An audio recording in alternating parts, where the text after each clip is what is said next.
Okay, this is Sam from TikTok. So there's a car for $7,000. I want to sell my car worth 12. Can you explain that? Um, well, who are you selling your car to? It's if you say it's worth 12, then all right. We only get offers to find out what our car is worth. We don't use algorithm sites because that's worthless. An algorithm site is a site like Kelly's Blue Book. You punch in your year, make, model, and in 3 seconds it tells you your vehicle's worth $12,000. Right now, we have companies that bid against each other. And what you want to do is you want to go on your computer, go to CarMax.com, go to Driveway.com, go to Carvana.com, go to AutoNation.com, go to Kelly's Blue Book Instant Cash Offer.com, and go to Car Gurus. All of them will connect you to somebody or some major buyer who pays cash for cars immediately. Literally, quick inspection, drop your check, and you're on to you literally, it's that simple. We are no longer at the mercy of private owners who are going to come by and look at our car and no one buy it and talk us down. There are extremely competitive buyers in the market that I've been telling people about since 2021 when we were cashing out. I was big on telling you guys during 2021 to 2023, during that whole pandemic run, cash out now, because the values of those vehicles will never see them again. So there are some people who cashed out, but that was also the beginning of showing people that you can sell to what is called institutional car buyers. And that is what stopped people from trading their cars.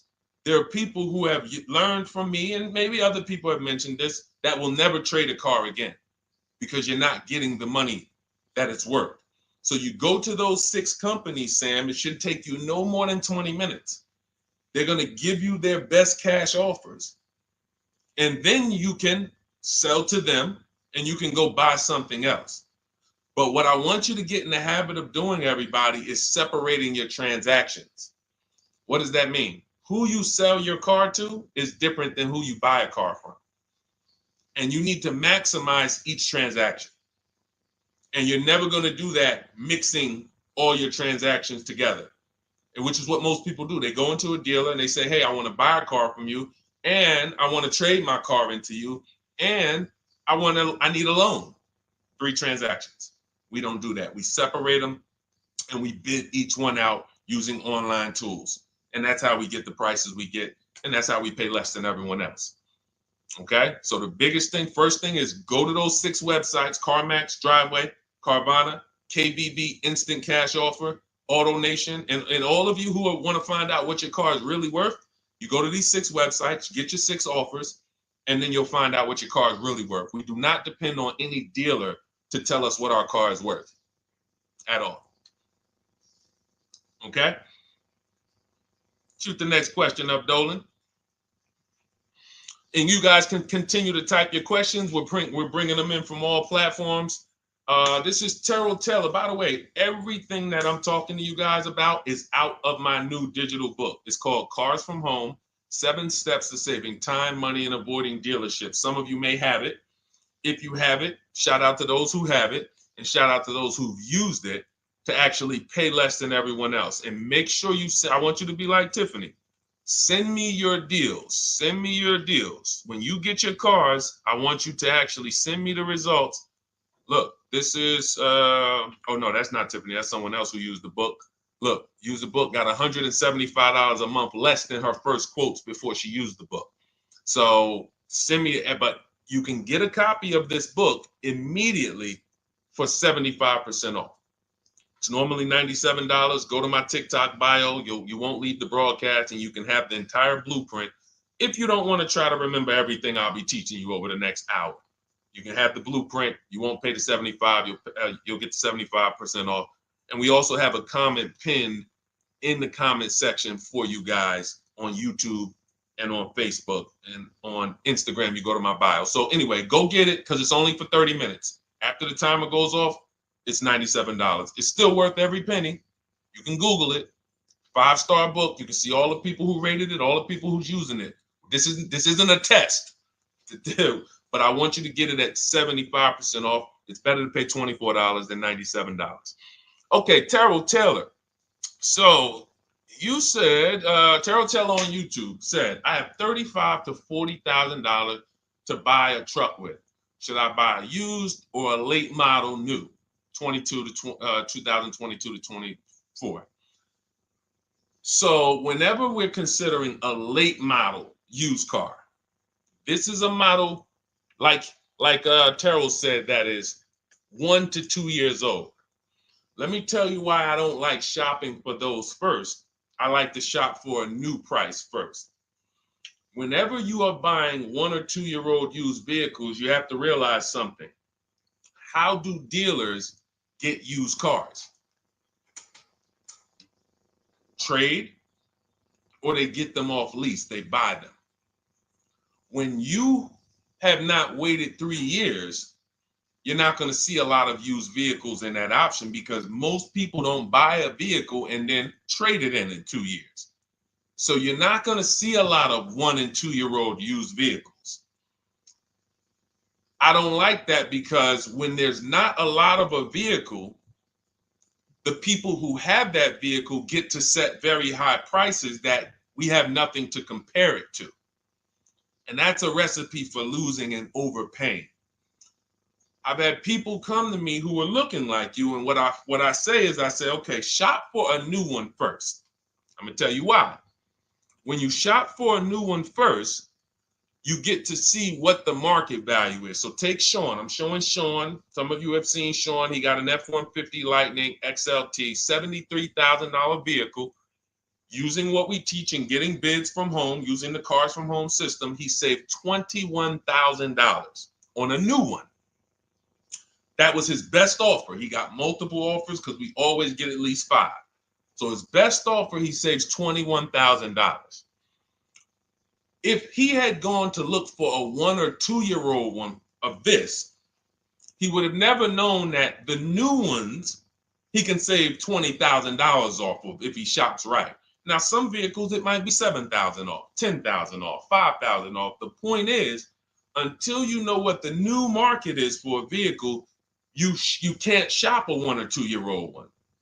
Because what happens if you shop a 1 year old version of what Sean got and he goes and he pays, he pays 65 for it because he thinks, or let's say 60. Let's say 60. A brand new one, 73. Someone else is charging 60. All right, it's 2 years old. Let me get that one. Not 15 grand off.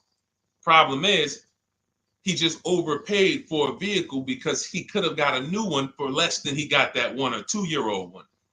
That's why the recent shoppers, anytime you guys are shopping 1 or 2 year old, you have to shop new first to find out what the market is. Now, in my book, I have my strategies for shopping new online and shopping pre-owned. It's totally different. Pre-owned, you want to go to all the marketplaces. If a vehicle's not on a marketplace, y'all, don't shop. Don't look at it. What does that mean? You ever walk into a used car dealer and you see a used car, but there's no price on it? Type a $ if you've ever experienced this. If you've ever looked at a deal, you've been in a dealership, you see they have a used car, there's no price on it. Type a $ if you've experienced that. Okay, I see you, Terrell. Okay, perfect. I see you, Don Dickey. Okay, perfect. All right, we have enough people. All right, Makeover Forever Studios. I see you. Okay, Todd May, I see you.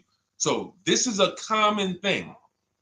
When you go and look at that vehicle, the most dangerous thing to do, I see you, Tony, is to negotiate on a car with no price because they can make the price up.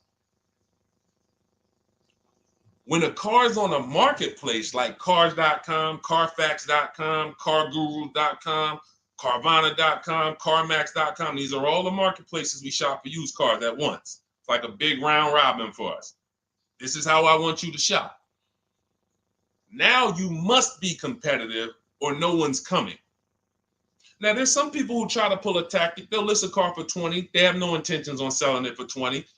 But they want you to come in and then they'll charge you more, fees, makeup fees and all of that stuff. That's why we always call beforehand. But we know the power is online. The competition is online. So when you're looking, Terrell, you're either deciding, all right, I'm either going to look for a new vehicle, find out what the market price is for the vehicle I'm looking for and how much I can save. What's my best offer? You need to get at least 5 offers. I'm telling you, it's going to be big differences. You have to prove this to yourself. Call around. If you want to do it manually, you don't have my book, do it manually, call around, speak to sales managers. You are going to see it's going to be a $5,000 to $10,000 difference minimum between all of these dealers' offers, minimum. And so then you want to look at the pre-owned options. Then you look at the pre-owned options. And the pre-owned options will tell you what the market is. And so this is only for you who are looking at recent model cars. If you're not looking at 1 or 2 year old pre-owned, this doesn't matter. But those people have a little bit more budget, and that's okay. That's okay. But when you have a little bit more budget where you can look at a 1 or 2 year old pre-owned car, that means you have a little bit more money to lose if you make a bad decision. So that's what you want to consider, Terrell. Shop for the new ones first, depending on what your budget is, and then look at the pre-owned market and say, all right, where's the pre-owned market? But that 1 or 2 year old, you're not going to have a lot. Until that 3 year cycle comes and dealers can start buying those vehicles back off lease, you're not going to see a lot of vehicles. That's why I don't play in that 1 or 2 year old zone. It's just a dangerous zone to play in. Dealers know, we're the only ones. Hey, we the only one that got this car within 50 miles.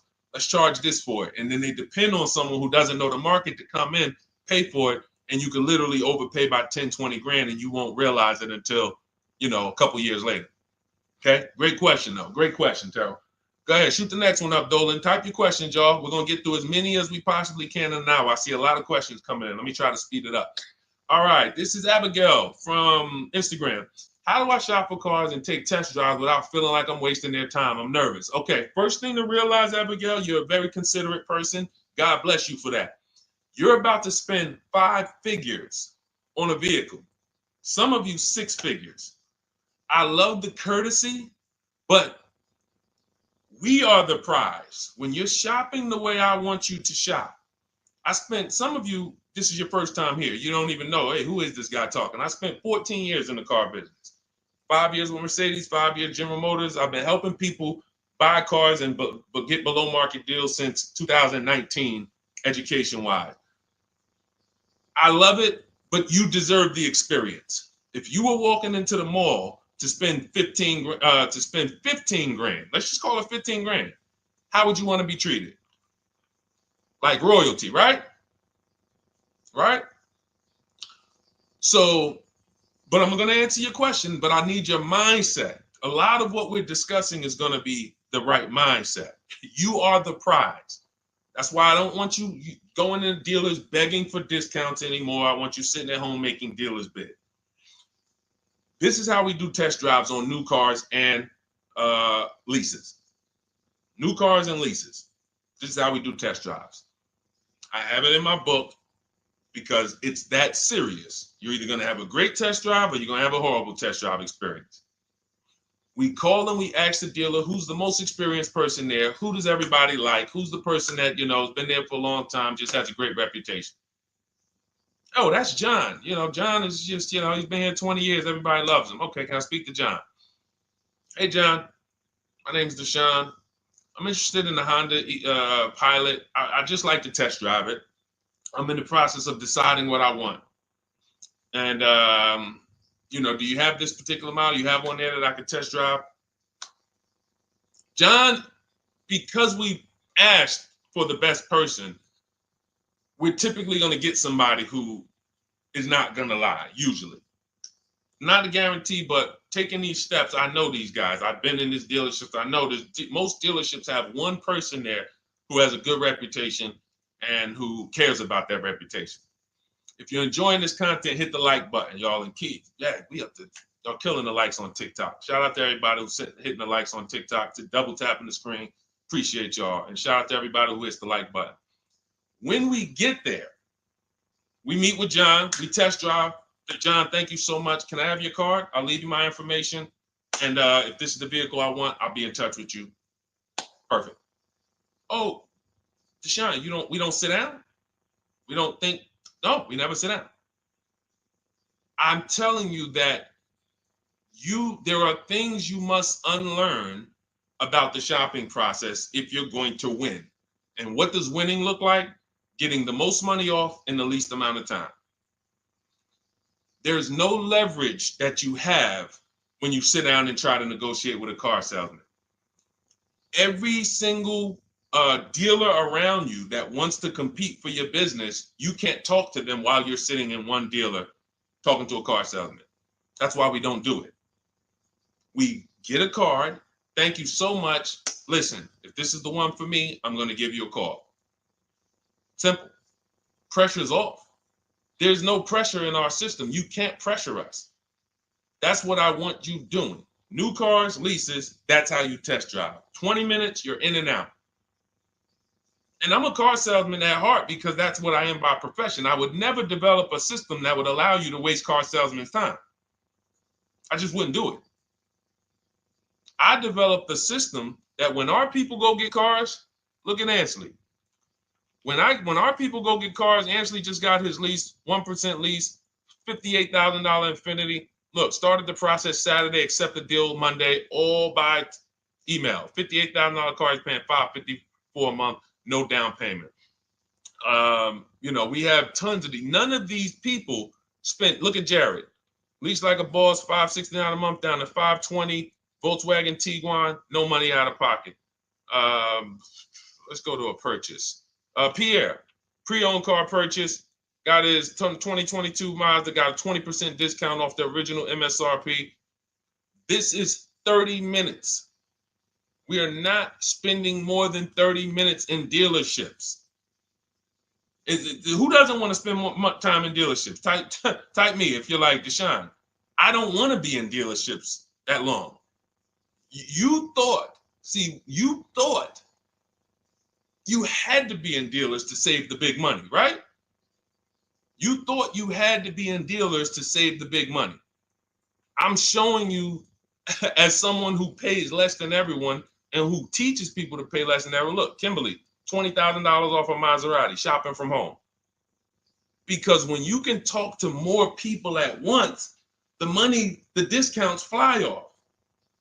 And you see that all these dealers want to compete. So what you want to do, the best thing you can do to not waste people's time, Abigail, is to shop from home the right way. Because when you shop from home the right way, you realize it's only a few things you need to be in the dealership for. That's your test drive. I just told you how to set it up. With used cars, we do it at the end. But we're only there for a second. In fact, when you go to pick up your car, they're going to tell you, thank you. This was one of the most easiest deals I ever made in my life. Because you came in, you emailed us, you knew what you wanted, you gave us the information we needed, we made you an offer, you knew what you were decisive. We have all these scripts. By the way, in my book, I have all the email scripts. You don't have to even think about what you're going to say. It's literally copy and paste, copy and paste, copy and paste, copy and paste when we're shopping for new cars and leases. With used cars, before I go to the next question, I want to hit on the used car process. Used cars, we must test drive at the end. We can't test drive used cars over here and then go and buy another used car over here. So what we do when we narrow our choices down on all these marketplaces to our top 5 favorite vehicles, we need to verify that there's no bogus fees. When I was shopping for my Infiniti truck, I narrowed it down to 4 vehicles. But I'm going to tell you something that's the most, who's bought a used car in their life? Type the letter U. I need you guys to program what I'm about to say into your brain cells for the rest of your life. Type the letter U if you bought a used car or if you plan on buying a used car one day. Type the letter U. All right, I see you, Michael. Don Dickey, okay. Terrell, I see you. Glizzy, Tony, okay. Lori, I see you. Victoria. Anybody who plans on this, let me tell you how. Okay, let me tell you how. All right. See, when I'm about to reveal big stuff, I got to kind of see how I want to say it. The marketplaces that we go to look at used cars on, They're never going to tell us what a great price is. And I'm going to tell you why. The only thing that matters, let's say we're looking at 4 white Honda Accords. 4, they're all white. These are the cars we want. We've narrowed it down. We're looking at 4. They all got similar miles, and they're asking price is $20,000. The marketplace is going to tell you what they think a good deal is based on algorithms. Based on all the vehicles listed on the market, this is a good deal. This is a bad deal. Here's what matters. How much was the original price of each vehicle? Why is this the only important thing? Because if we're looking at 4 white Honda Accords, but one of them was $35,000 when it was new, one of them was $39,000 when it was new, has a sport package, some special technology. One was $31,000 when it was new. One was $29,000 when it was new. What's the best value? What's the best value? You see how we clearly just went from, wow, all of these vehicles look the same, similar price, similar asking price. But once we found out, wait a minute, this one right here was $38,000 new. This one here has the cameras in it all around and the self-driving package, and it has the same asking price, or it's maybe $1,000 more. This is what I call the true value discount. The true value discount. And let me tell you why the marketplaces will never tell you this. Because if they advertise the true value discount, someone has to be at the bottom. In other words, when you're looking at Honda Accords, if you could go right to the true value, who's giving me the biggest discount off the original MSRP? That means the car at the bottom, they might be giving you no discount off the MSRP. We saw that during the pandemic.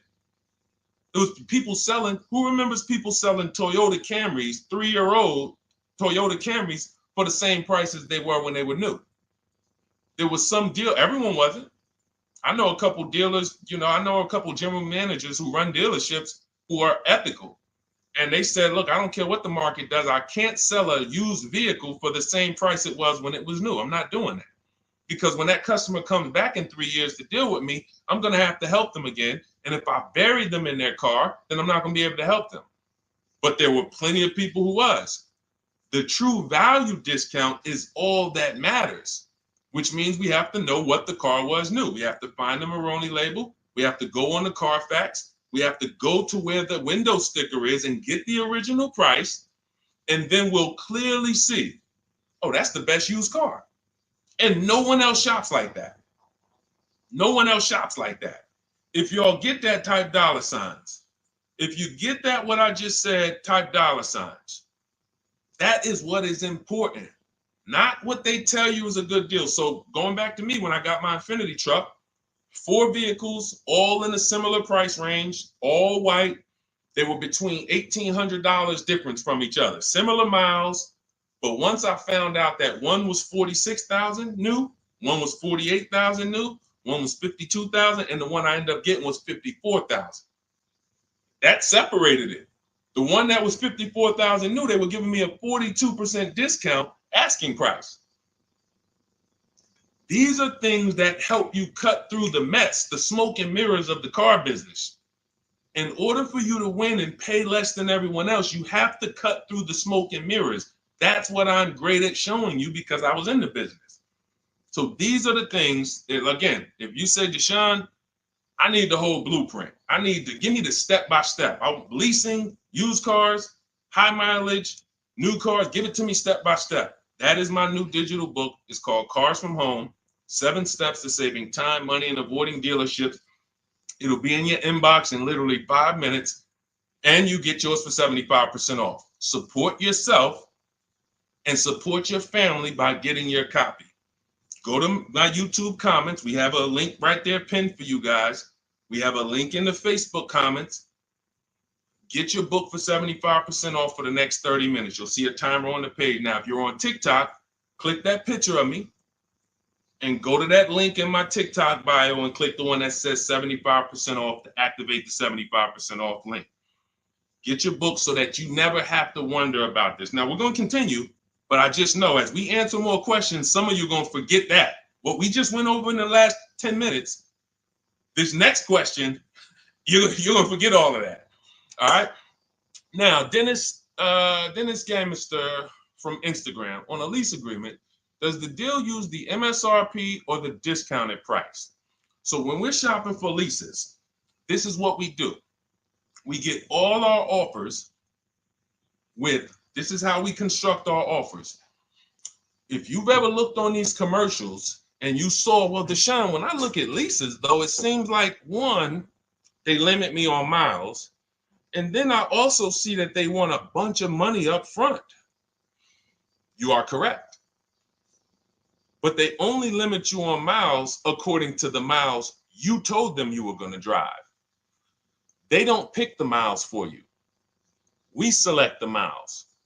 And what ends up happening is people will, because they typically don't know how to shop, they're negotiating. They'll say, all right, well, my payment's $400.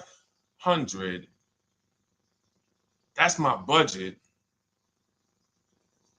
I drive more than 10,000 miles a year, but I guess I'll just take the 10. Instead of paying $20 more to get 12, they'll take the 10, and then they'll say something like, if I go over, I'll just buy it. Horrible idea. Absolutely catastrophic idea. Or if I go over, they blame the lease. They literally will get the penalty, get the bill for the 6,000 extra miles that they used, and they're charging them 25 cents a mile now, and say, man, this is why I don't want to lease, because they limit me on my miles. No, they didn't. To save $20 a month, you pick the lower miles. You can customize leases up to 15,000 miles if you want, 18,000 miles. Look at Jen. Jen just got her lease on her Honda. Hold on, where's Jen's lease? She got an 18,000 mile a year lease. Now, the way we shop is 12,000 miles per year, only first month's payment due at signing, and we shop it taxes and fees in the payment. Jen, her best offer on her Honda CR-V hybrid, which is one of the most popular hybrid crossovers in the market, she got $512 a month, 12,000 miles. That's a 1.3 lease. We'll talk about the 1% rule for great lease deals and the 1.5% for overpaying. She gets 1.3. She bumps it up to 18,000 miles per year. But look how much more, y'all. $50.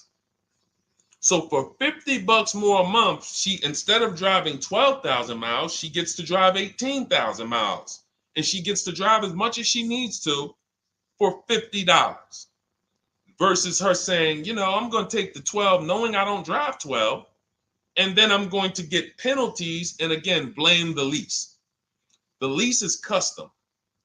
And the first time I learned about high mileage leases was when I was working at Hyundai. I was a manager at Hyundai for a short period of time. It was a highway dealer. The guy ended up going to jail. It was typical, like, you know, I've worked in some dealers, some phenomenal dealers, but this one was like, if you ever could imagine the prototypical highway scam dealership, I mean, this was it. So I was only there for 6 weeks, but I was a manager, and what I saw was I was taking care of this guy's lease who was just finished with it. He had 72,000 miles on it, and I went out there and I said, wait, you leased this? 72,000 miles? He said, yeah, I always lease now. He said, I used to come in every time I bought a car, my negative equity was ridiculous, $15,000, $10,000. I had to keep writing these big checks. And I just said, you know, let me switch to leasing. A customer taught me about high mileage leasing. That's why when I say car salesmen aren't trained, they're not trained. We learn things by intuitiveness and curiosity, and you know, we're not trained on finance and insurance and leases versus buying, none of that. You know, so anyway, I said, wow. And so I looked at his payment. This guy is only paying like $175 more a month, not even, to drive 25,000 miles a year. So if a normal Hyundai lease was $299, he's paying $450, $475, and he's driving 25,000 miles a year. Boom, drops it off, Boom. No negative equity, none of the trash that most high mileage drivers are dealing with. So when we are shopping for a lease, we have to shop with our template. Whenever you're getting your lease quotes, it's 12,000 miles a year, first month's payment only due at signing, taxes and fees in the payment. Assume tier 1. That's what we blast out. In my book, I have something called the 25 to 5 strategy. We connect with 25 dealers online. You use my email scripts, copy and paste. We're going to get 5 offers. This will take you. You saw Ansley. He said, I started it Saturday. By Monday, I accepted the deal. This doesn't matter. This is a 24, 48-hour turnaround to start getting offers on these vehicles. Now, once we're looking at offers, we take the MSRP. We take the monthly payment. We divide it into the MSRP.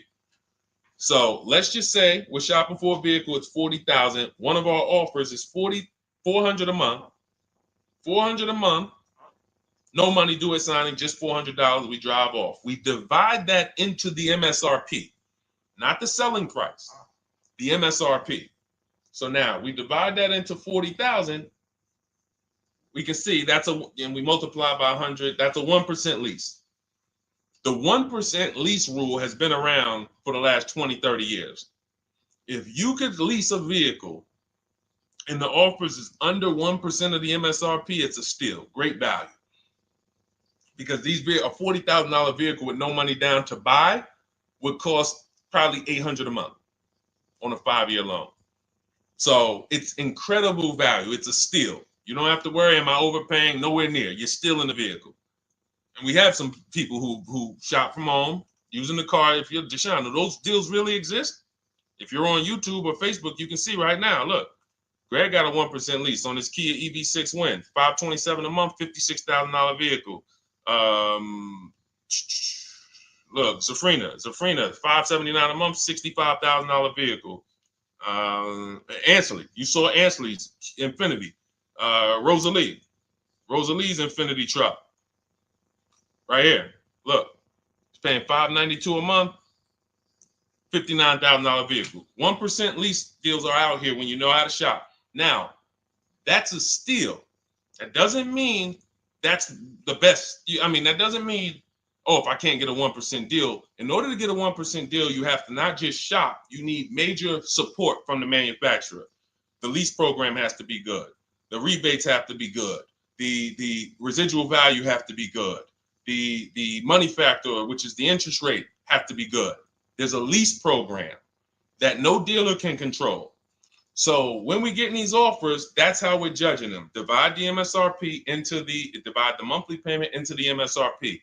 In my book, I have a calculator that I created where we put all our offers into it, and then it spits out what we call counter offers.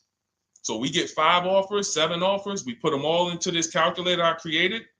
Again, this is the best $24. If you get there for $24 before that 30-minute timer and you get your copy, it'll be the best $24 you ever spent. I hold myself accountable to that. You can Google the book and read the reviews. There's software that we created that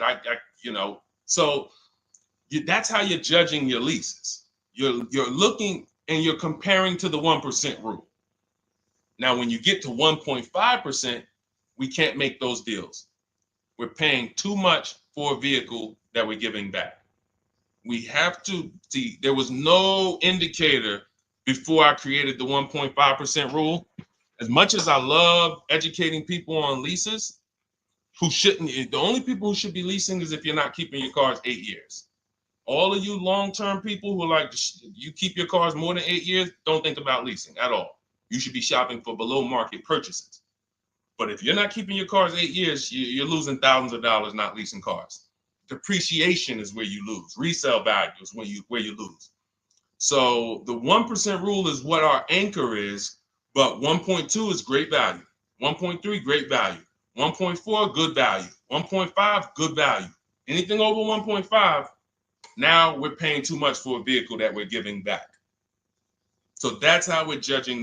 That's how we're judging and comparing our lease offers. And with the calculators that are in my book, you can literally do this in seconds. This stuff, these mathematical things that used to be complex, even hard for me to explain, when you're using the stuff in my book and you're seeing, wait, There's calculators I can do this. Boom, boom. Why don't these calculators exist on Google? Because anything that makes dealers compete, they're not going to make for you. They'll make stuff for you that allows you to see more and do this and make it easier and faster and connect to get a loan quick. But competition, any tools that create competition, they're not going to make those for you, because that's where the real money comes off when you make dealers compete. Okay, so you want your copy of Cars from Home, 7 Steps to Saving Time, Money, and Avoiding Dealerships. Click the picture of me on Instagram or TikTok. It's going to take you to my bio. You won't leave the broadcast. Click that link and then click the button that activates the 75% off, and you'll have 30 minutes. Once the timer goes to 0, the $97 price is what you have to pay if you want it. It's up to you, but $24 is much better than $97. $97 is still a great price. I have no doubt that you guys would write me, especially the more you use this. 1, 2 cars, 3 cars. You get 1 lease this year, a used car next year, a new car in about 4 years. And Deshone, what about when websites change? What about, this is an online system. Websites go out of business. Vroom went out of business. They were in my book. We used to get bids from them to sell cars to them. When we were shopping for used cars, they were in my multiple marketplace strategy. They went out of business. I went right into the master file, updated the 9,000 people that had a book. It was probably like 2,000, 3,000 at that particular time. And the next time people opened the book file, there was no room. That's why the book is digital. That's one of the reasons. You'll see the other reasons is I have scripts that I link you to. I have PDFs I link you to. Videos I link you to. I couldn't do this with a real physical book. So again, in the YouTube comments, in the Facebook comments, we have a link for you guys to get your book at 75% off for 30 minutes and use it. All right, Dolan, shoot the next one then, brother. Let's go. How old of a used car should a person buy? That's based on budget. I like to start with, when we open those marketplaces, Tony, you want to start with the most recent cars. The first thing you're doing when you open up the marketplaces, y'all, first of all, we're creating accounts. Out of all those marketplaces I named, 6 or 7 of them, we use 8. We use eBay Motors, we use Carfax.com, we use Cars.com, Autotrader.com, CarGurus.com, Carvana, CarMax, Driveway, and that's 8. 7 of those, or 6, allow us to create an account. Why is it important to create an account? So that every single new car that matches our criteria, as soon as it's listed, we get a notification. The people who have that notification on, most of them don't know how to assess the market like I'm showing you. So even if they get a notification that the car was just posted, they're not going to have the information to take advantage of it. They're going to hesitate. What we do is, the first thing we do after we create our account is we're now assessing the market. Where's the low prices? Where's the high prices? And I'll usually go 3 years back, sometimes 4 years back, and let's assess the market. Now, I have another calculator in the, matter of fact, let me show this to you guys. I have another calculator. It's called the Perfect Budget Calculator. The Perfect Budget Calculator. What this does, you guys can't see this on YouTube, but you can see it on you can't see this on TikTok. But if you go over to YouTube, Facebook, or Instagram, you'll be able to see what I'm sharing right now. Now, what often happens is, let me share this. Hang on. Boom. Okay. So now what often happens is, a lot of you will say, I could put down $2,000, but, if I don't have to, then I won't. Or, if you get a car and you pay $15,000, if you pay $500 a month for 5 years, that's a lower price you paid than paying $500 a month for 6 years. So ways to manipulate our budget is to shop within our budget for a shorter loan. This is all stuff where I said, okay, people don't know they need to be doing this. So let's make a tool that does it for them. And this is, you get access to this when you get your copy of Cars from Home, my book. So let's say we do something called an equity assessment. Everybody who has a car, remember I was mentioning a little while ago, we go to these websites, Driveway, Room, or all these, and we find out what our car is worth. Let's say you're like, man, okay, if I sell my car to CarMax, I'm actually going to have $3,200 of equity. All right, so when I sell, I'm going to put that into my budget. All right, now max, my down payment, max I could comfortably do is $1,500. That's max.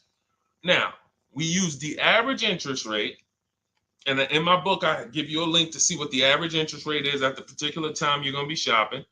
Let's just say it's 6.9. Now, we enter a comfortable monthly payment. Let's say you're like, all right, I don't want to go any more than $425 a month for 6 years. That's my max. You enter your state so we can pull the taxes and we can pull the fees. New Jersey, calculate budget goals. Now it's going to ask you a comfortable monthly payment on a 5-year loan.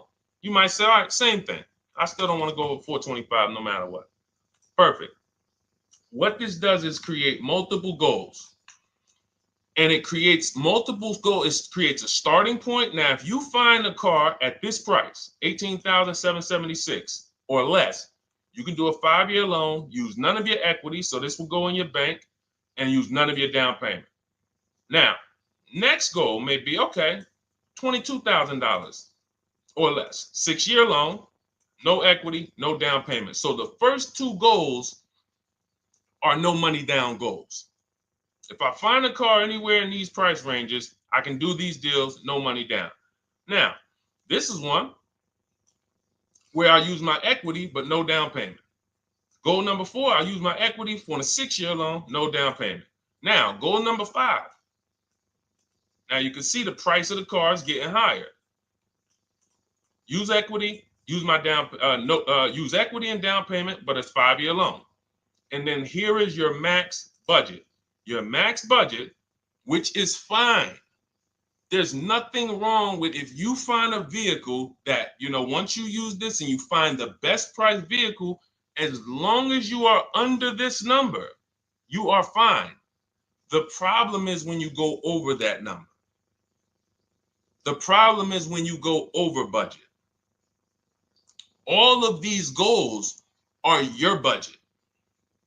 So when I got my Infiniti truck, I got my goal out. It was my fourth goal. Now, this is how you make sure when you go out to shop, and look at the top. What does it say? You select your state determines the sales tax, will factor it in, give you precise figures. Now, you'll notice, what about the fees, Deshone? Don't all these cars charge fees? We've already factored in the taxes, and we've added $1,000 for fees. What is $1,000? The documentation fee and the motor vehicle fees. It's all in there. So you can go out and know that's my max budget. I cannot buy a vehicle, make a deal on a vehicle where my purchase price is more than $26,729. That's the perfect budget calculator. So there are certain things that I had to create. No one does them. Everything that I was referring you guys to, all the websites, I was doing this, and there was some things where I couldn't refer you to anything because it doesn't exist. We had to build it. So this is how we make sure we are shopping, whether it be for new cars, used cars, below our budget. And that's not how you make, but here's the thing. I need you, before we go to the next question, I need you to understand something. That doesn't make sure you pay below market price. You have to combine this with getting bids, because you can be within your budget and pay over market value. There's 3 types of prices you can pay for a car, whether it's a new car, used car, or lease. Did you pay market value? That's what everyone's paying. Average. Did you pay over market value? Our only deals we make are below market value. And the way that happens is through bidding and creating a marketplace around you where all these people are competing for your business. That is how you combine that with the budget. This will keep you below your budget, but it does not guarantee. If I gave this to you, all of you would be like, this is great. I'm never going to go over my budget again. But it does not, until you combine that with getting bids for whatever you're looking for, you still run the risk of overpaying, even if you're under budget. Okay? Clear? Type $ if you're all clear before we move to the next question. And there's no way for us to do this manually. If there was a way that you could do this manually, trust me, I would have told y'all to saw me make a video about it all day on my social media. There was just no way. We had to build software. And you know, in my book, you guys will have access to at least 5 calculators for counter offers for new cars, true value discounts when you put the new price you put the original new price of the used car deal, whatever used car you're buying, you put the new car price in, and then you put in the asking price, and it tells you the true value discount, perfect budget calculator. We have at least 5 softwares that I've custom built, and you know, to make sure you guys get great value. So again, you know, I didn't want to be the person who said, you know, you guys know, there's plenty of people who be like, man, the value I'm giving you guys, I'm gonna charge $2.99 for the book, whatever. The people who pay, they'll save the money. And the people who pay, there'll be some people, because some people are gonna pay, they just see value. Poor people look at cost. Wealthy people look at value. People who are into financial literacy they don't ask themselves, how much does that cost? They ask themselves, what's the value I'm getting from that? And I could have said, well, you know what? I'm going to help you pay less than everyone on new cars, used cars, leases. We'll do $200, $300 for the book.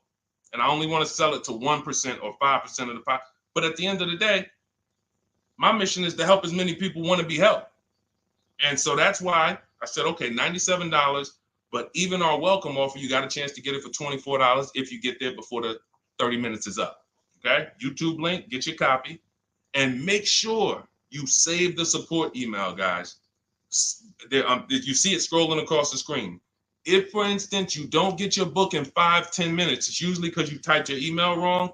Reach out to my support team. They'll get you the book immediately. And soon as you pay, go to TikTok. Look, y'all see the links. Go to my bio on YouTube and Instagram. Get your copy. And as soon as you pay your $24, there's going to be a page that says screenshot this page.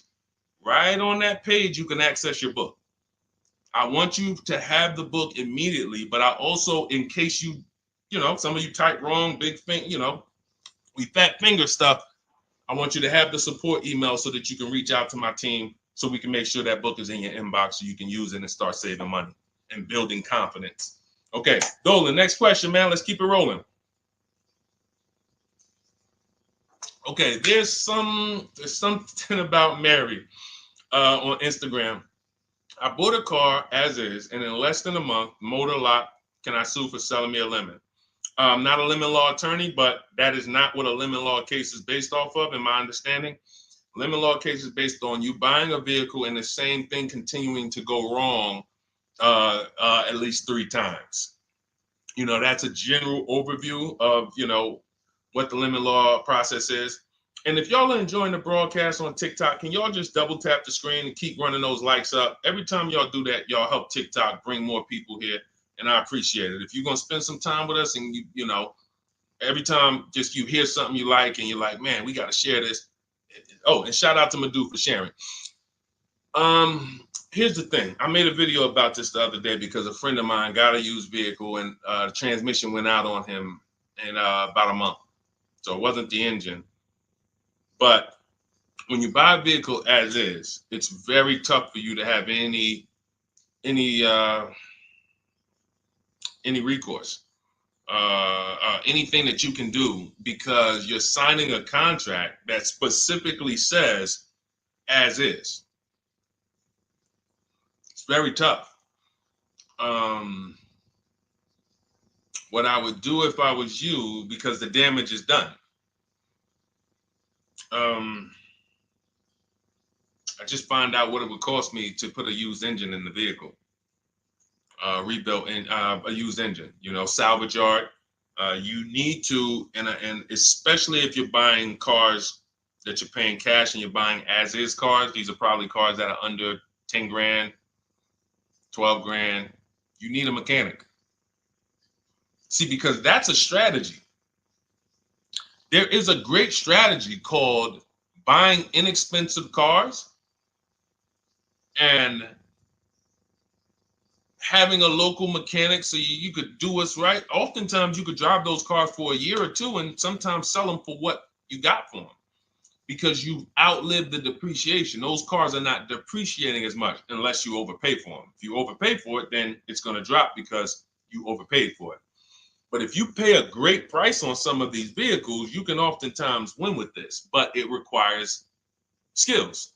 One of the skills is, how do I avoid engine issues, transmission issues? So a couple things for those of you who may be going this route, you need to narrow your search down thoroughly based on title history, service records, accident history. That oftentimes you'll see, if I typed in right now 2018 Subaru Outback longevity. That's one of the things we do. It's in the 4th step of my book. Before we get prices on anything, we do a quick 5-minute search to make sure these aren't bad cars. There are bad cars out there, but there's data that shows us. If I type that in, it'll tell, okay, these vehicles are known for lasting 100,000 to 300,000 miles, depending on how they're maintained. That means you could have a quality vehicle, but if it wasn't maintained correctly by the first owner or owners, it's going to break down. The life cycle is cut short. These are preventable mistakes by simply checking Google. Now, we narrow these things down based on title history, service records, accident history. Once we do that, I don't mind buying a 10-year-old. I bought a car that was it's my around the city car. I drive it probably 200 miles a month. I bought it from a owner in South Orange. He was a 98-year-old man. He's had it for 10 years and he knew everything about it. He leased it for 3 years, then he bought it. So he's really had the car for its entire life cycle.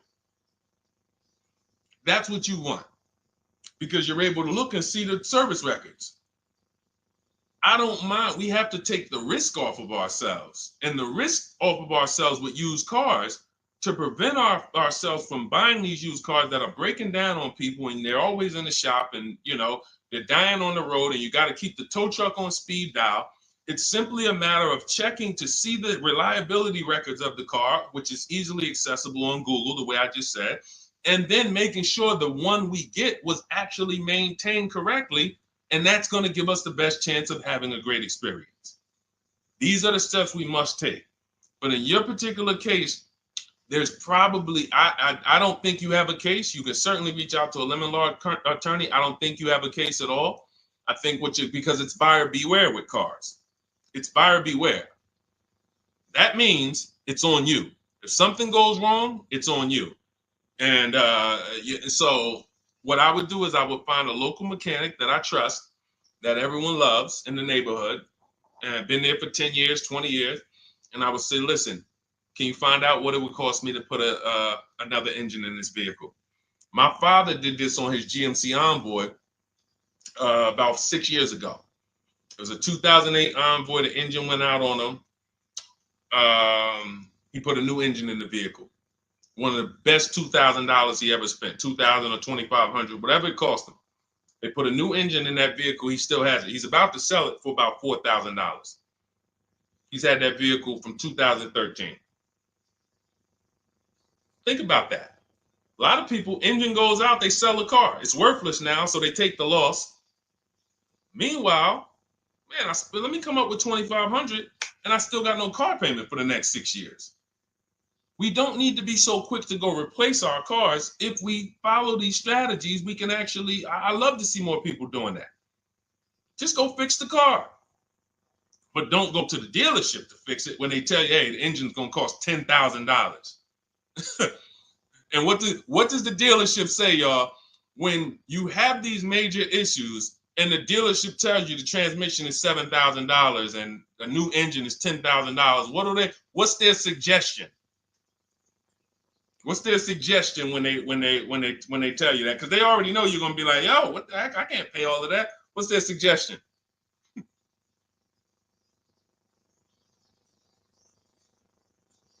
Let's see, let me give y'all some time to type. I just want y'all to know, like, this is how the system works. So I know somebody, look, thank you, Jay June. Trade it in. Thank you. You see how we can, oh, look, NY Anderson, buy a new one. So what they do is, exactly, Victoria, they're going to suggest a new vehicle. So if we know, now watch this, as your vehicle is worthless, you don't have any opportunity to put it on a competitive market to see, well, how much would somebody pay for that? They've already assessed the value and they want to structure your deal, have you take that major loss for that engine. They're going to put the engine in for a lot less than that and they're going to resell it, and now they sold you another car.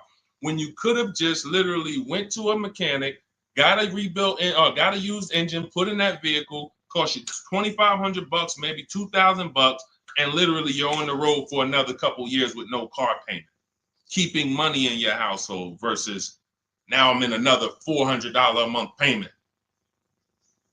Okay? This is what it's about. And if you're like Deshone, well, I don't want to keep a car that long. We talked about you earlier. You shouldn't be buying cars. Because the keepers on here who keep cars 8 years, 10 years, who has a car they've had in their driveway for more than 8 years? Type the number of years. I want to explain something we're going to help a couple people learn a lesson here about themselves, because they're going to be like, they're going to realize they're not keepers. Look, look, we need to show people, because some people think, oh, I keep my cars a long time. I keep them about 6-7 years. We need to show that that's not a long time in the world of cars and depreciation. So Michael, 15 years. Michael got a car that he's had for 15 years. Let's go. Type the number of years you've had it if it's more than 8. Look, Vancia, 11 years. Let's see. See, a lot of people don't keep their cars. Look, NY Anderson said, I drove my last car 14 years. All right, Connie, 15 years. She has a 2004 Chevrolet. Tony on Facebook, 2006. Now, watch this, y'all. If you ask me, Deshone, what's the way to get the most money out of a vehicle? It's to do what they're doing. Tanaya, 9 years. No, Renata, not less than 8. Not less than 8. We're trying to put you into a different we're trying to help you see the category you should be in. Look, 9 years. Donna, 15 years. What's so important for y'all to see about these people is that they have beat depreciation. And that means whatever their vehicles are worth today, a year from now, they're going to be worth about the same. If their vehicles are worth $4,000 today, a year from now, they'll be able to still sell it for about $4,000. But the thing is, they're trying to get the most money out of it because the cost of replacement is expensive compared to what they're doing. No matter how much they got to pay to keep those vehicles on the road every year, a little couple $100, maintenance, whatever, it's nothing compared to going and getting a new car and bringing hundreds of dollars a month or thousands of dollars in the form of cash out of our household. And everyone's not going to do that. And that's okay. You should not be buying cars. You should be shopping for below market leases. Because again, there's 2 ways to save money. Do what the keepers do. You just saw all the keepers. We shouted out all of them. And the other way is to go in and not tie money up in the vehicles in the first place. When you look at somebody like Danielle, she's driving a $44,000 Audi, 2024 Audi A3. That vehicle is $800 a month to buy, no money down. $800 a month for 5 years, maybe $700 a month for 6 years. She's paying $550 a month. She didn't tie up the money in the first place. That's the name of the game with leasing. Bonita on her Telluride. This is also to show you it doesn't matter what the market does. The market could be up or down. We're going to pay less than everyone. This is Bonita. She got a Kia Telluride during the pandemic when everybody was paying ridiculous prices. That's why I show her 2022. Look at the date. She said, I'm driving my dream vehicle, $600 a month. People were leasing. And I know if somebody watching this and they're like, if you leased a Kia Telluride during the pandemic, you are not paying what she's paying with no money down. I know it. I know it. People were DMing me, Deshone, I want a Telluride. They want $900 a month for them. I know people weren't paying $600 a month, but she came in, used our bidding system, used the same strategies you're going to have access to in my digital book. She got $600 a month from home without being in a dealership. Her dream vehicle. This is how you win. You're either going to not tie up your money in vehicles, you're going to drive new vehicles that don't have problems because they're always under warranty and you're paying cents on the dollar compared to people purchasing, or you're going to be a keeper like Michael and like Donna and like the people who said, okay, I'm keeping my vehicle this long. That's why in my book, it's 7 steps. But the first step is to ask yourself how many years you're keeping your next vehicle. That is the first question I would ask you if you and I were shopping together. My first question to you would be, Michael, how many years you want to keep the next vehicle? 8 or more or less than that? If you said to me, Deshone, I'm going to keep it at least 8. All right, let's go for the purchase. New or used, depending on budget, but we're purchasing. We need to find a below market purchase. If you said, Deshone, I'm 6 years max. I can't see myself keeping a car more than 6 years. All right, we're going to shop for a below market lease. Because the money you're going to spend in a below market lease, when you get these below market lease deals, not commercial leases, not what you see on advertisements. Those are ridiculous prices. We don't pay those prices. None of these people that you see, Greg, Charles on his Palisade, none of these are advertisements. They're thousands less. But when you're putting money in the cars and you're driving brand new cars, this is how it was for me when I was 22. This started for me at 22. I was working for Pontiac and I leased a brand new Pontiac G6. It was $256 a month. $256 a month. It was like a $21,000 vehicle. Same time, I had a friend of mine.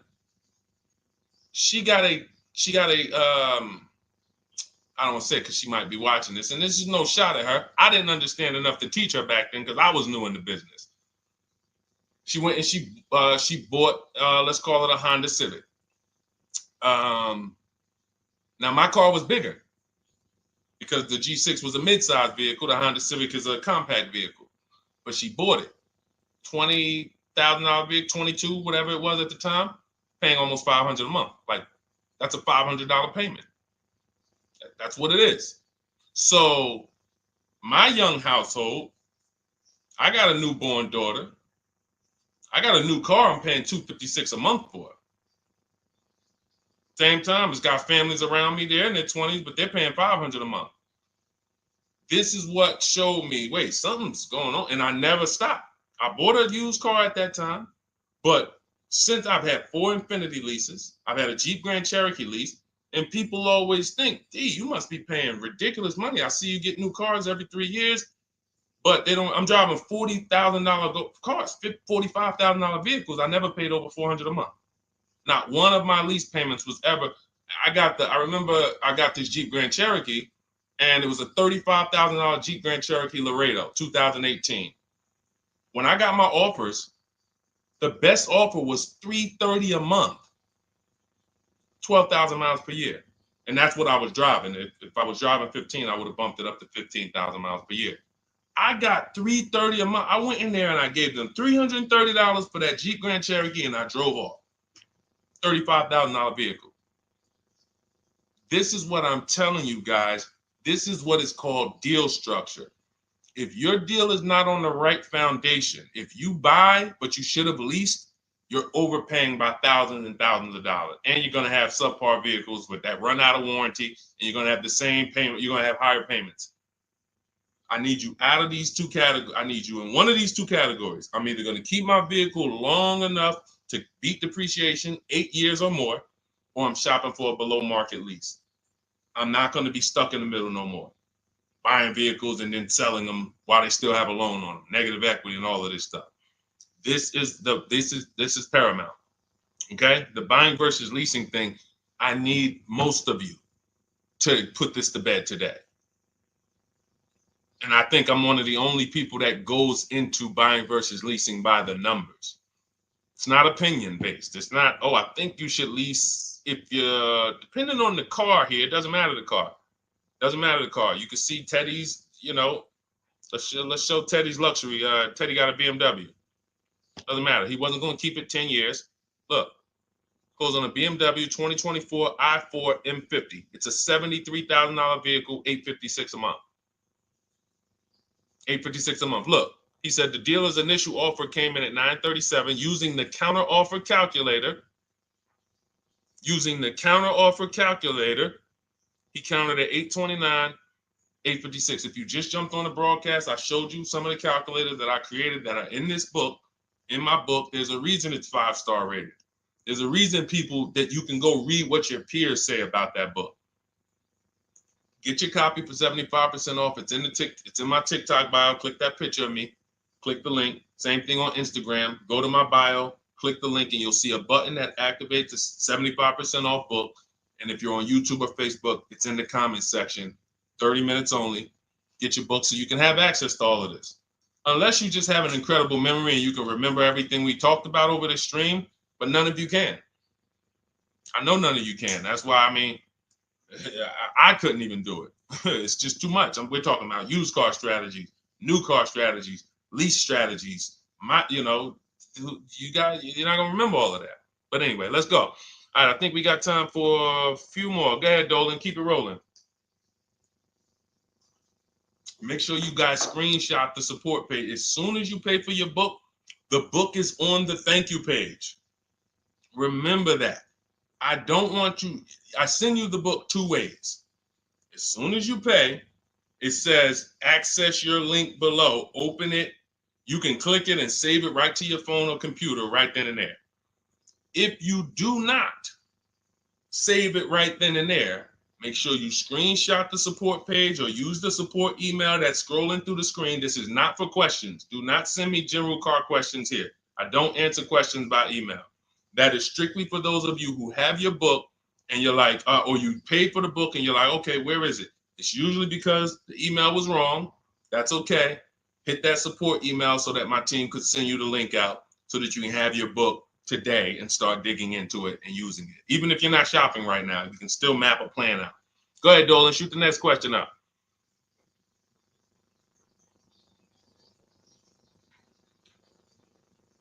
All right, this is Victoria from TikTok. Any tips for how I can get the highest trade-in value for my existing vehicle? Of course, bids.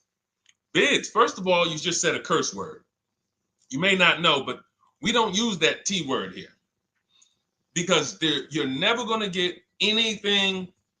You're not going to get a max value for anything trading. We are fortunate that we have the opportunity to get bids from cash buyers in the market. And I'm not talking about cash buyers like Facebook Marketplace where a person, it's one of your neighbors from your town coming to look at your car. I'm talking about institutional cash buyers. People who cut a check instantly and, they do an inspection. That Jeep Grand Cherokee I sold to CarMax, they were the highest bidder 3 years ago during the pandemic. I'm not going to tell you what I made because those values don't exist anymore. So it just doesn't even make sense. But, those of you who were watching my videos earlier 3 years ago or using my tips, you guys cashed out and made ridiculous money. When corporations were trying to make money on people, we made money too. But CarMax won the bid. I went down there. They did an inspection on the vehicle. They came back. Accounting department came, cut me a check. I walked away with a check. That's it. You don't want to trade.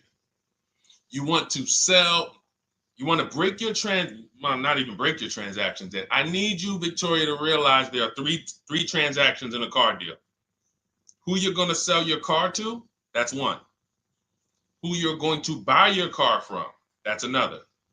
Who you're going to get your loan from, that's the third one. Now, you're not always cash buyers. Deshone, I pay cash. Then you don't need that. Deshone, I don't have a vehicle to replace. Then you don't need that. But how do we make sure we get the highest value or the biggest discount? Bids. Each one, we make the market bid. So what you should do right now, Victoria, this is step 2 in my book.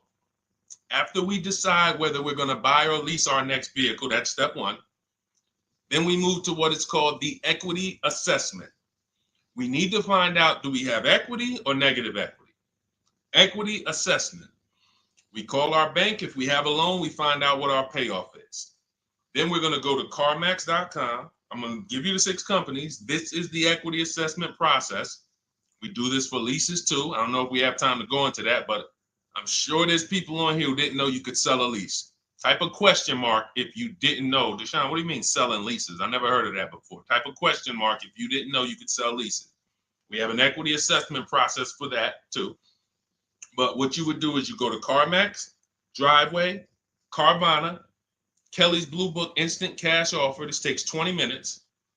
Auto Nation, Sell My Car, and Car Gurus, Sell My Car. Car Gurus, Auto Nation, Kelly's Blue Book Instant Cash Offer, Driveway, Carvana, CarMax. 6 offers in 20 minutes. That's bids. See, everything we do is a bid. That's how we have peace of mind. We don't negotiate. We make people negotiate with each other. There's 2 schools of thought. I want to remodel my kitchen. I want to remodel my whole kitchen. I go in and I have 5 people come out to give me a quote. One of them comes in and I start negotiating with them. Hey, you got to take less. Hey, you got to take less. You got to take less. I don't know if it's a good price or not. But when I come in, the first person comes in, I say, hey, okay, great. Is this your best offer? I'm having a couple other people come by. Oh, okay. Okay, thanks a lot. Next offer. Oh, next offer. Oh, well, listen, look, I could beat that. Oh, I'll give you another 5,000 off. They're competing against each other. When someone knows you are shopping their competition, you're making them compete with each other. They're negotiating with each other, not with you.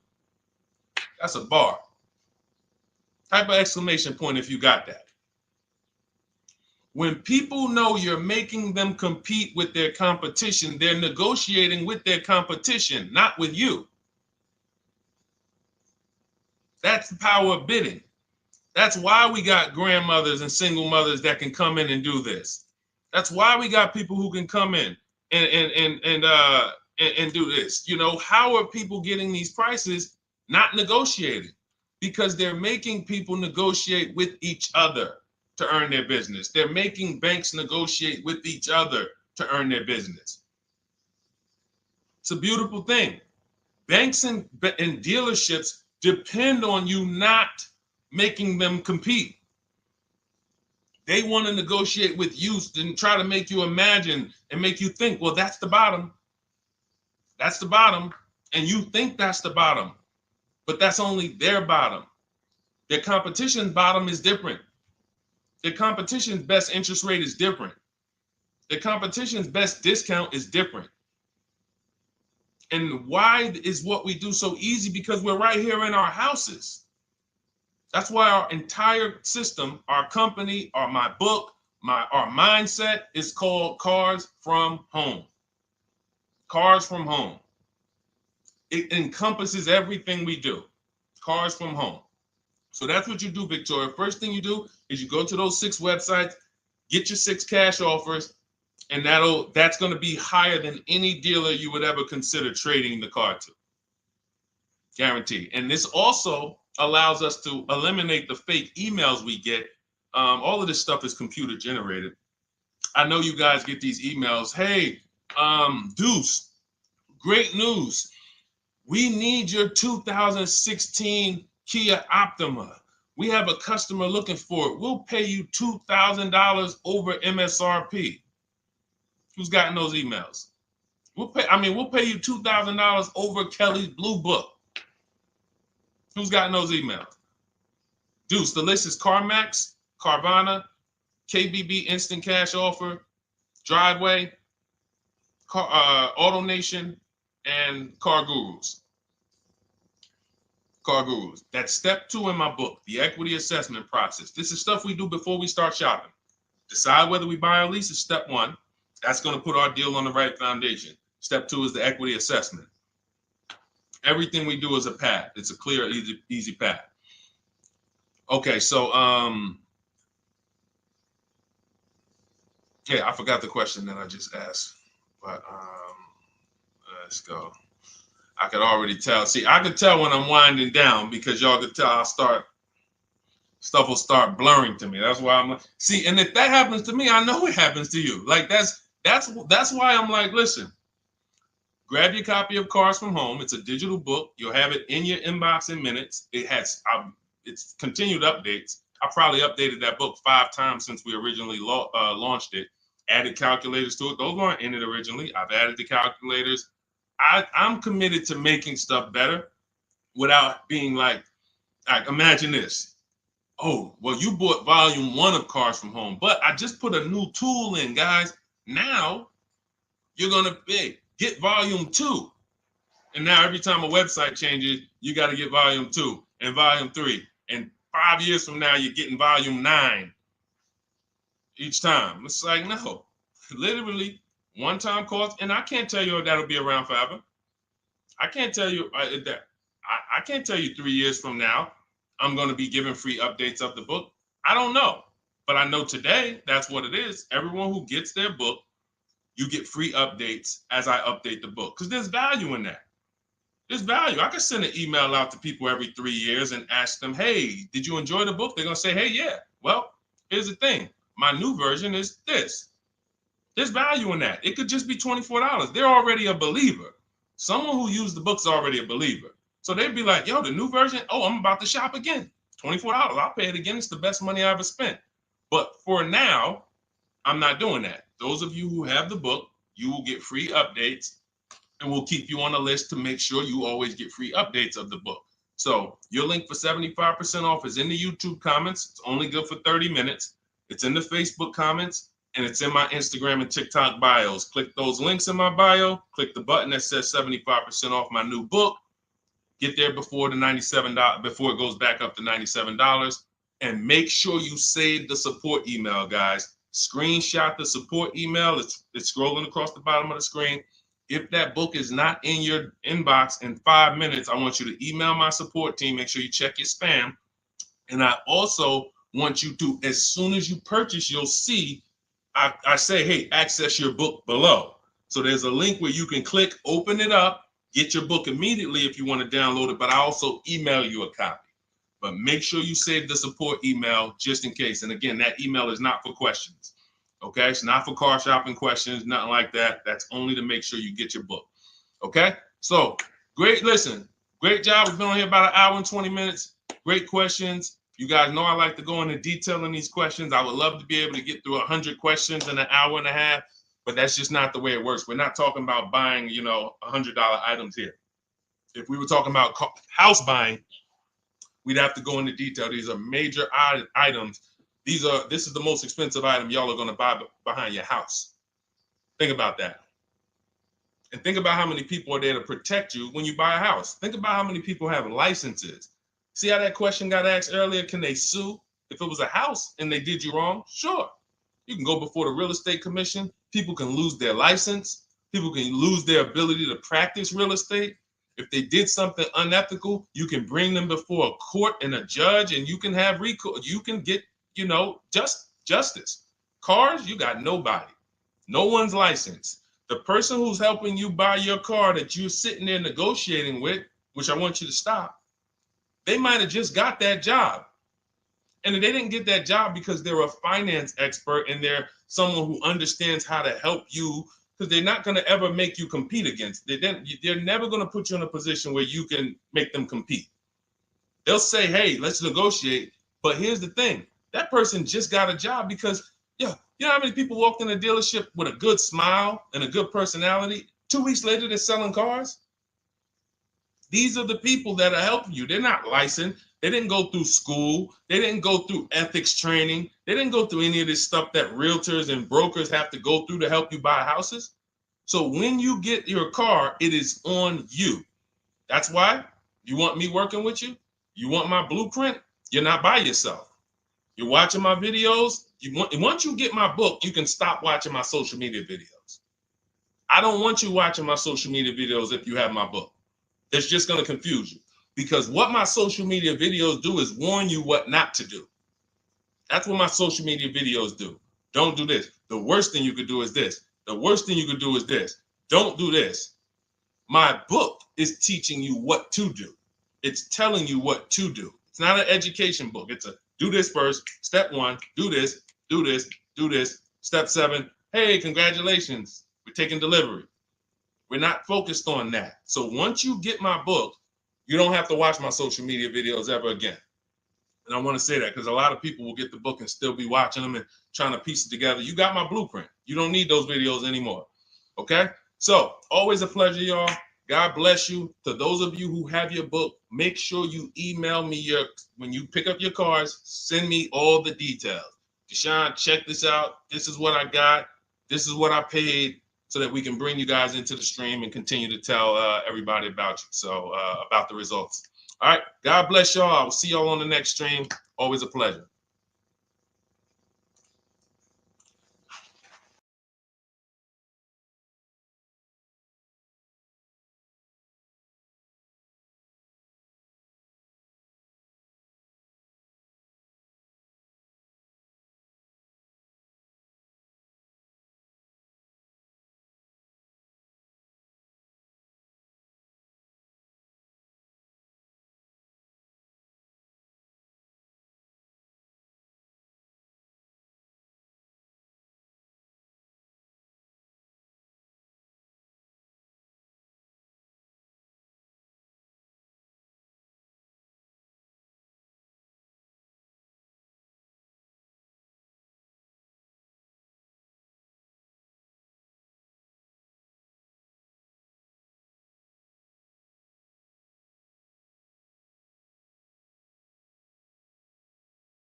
All right, hang on.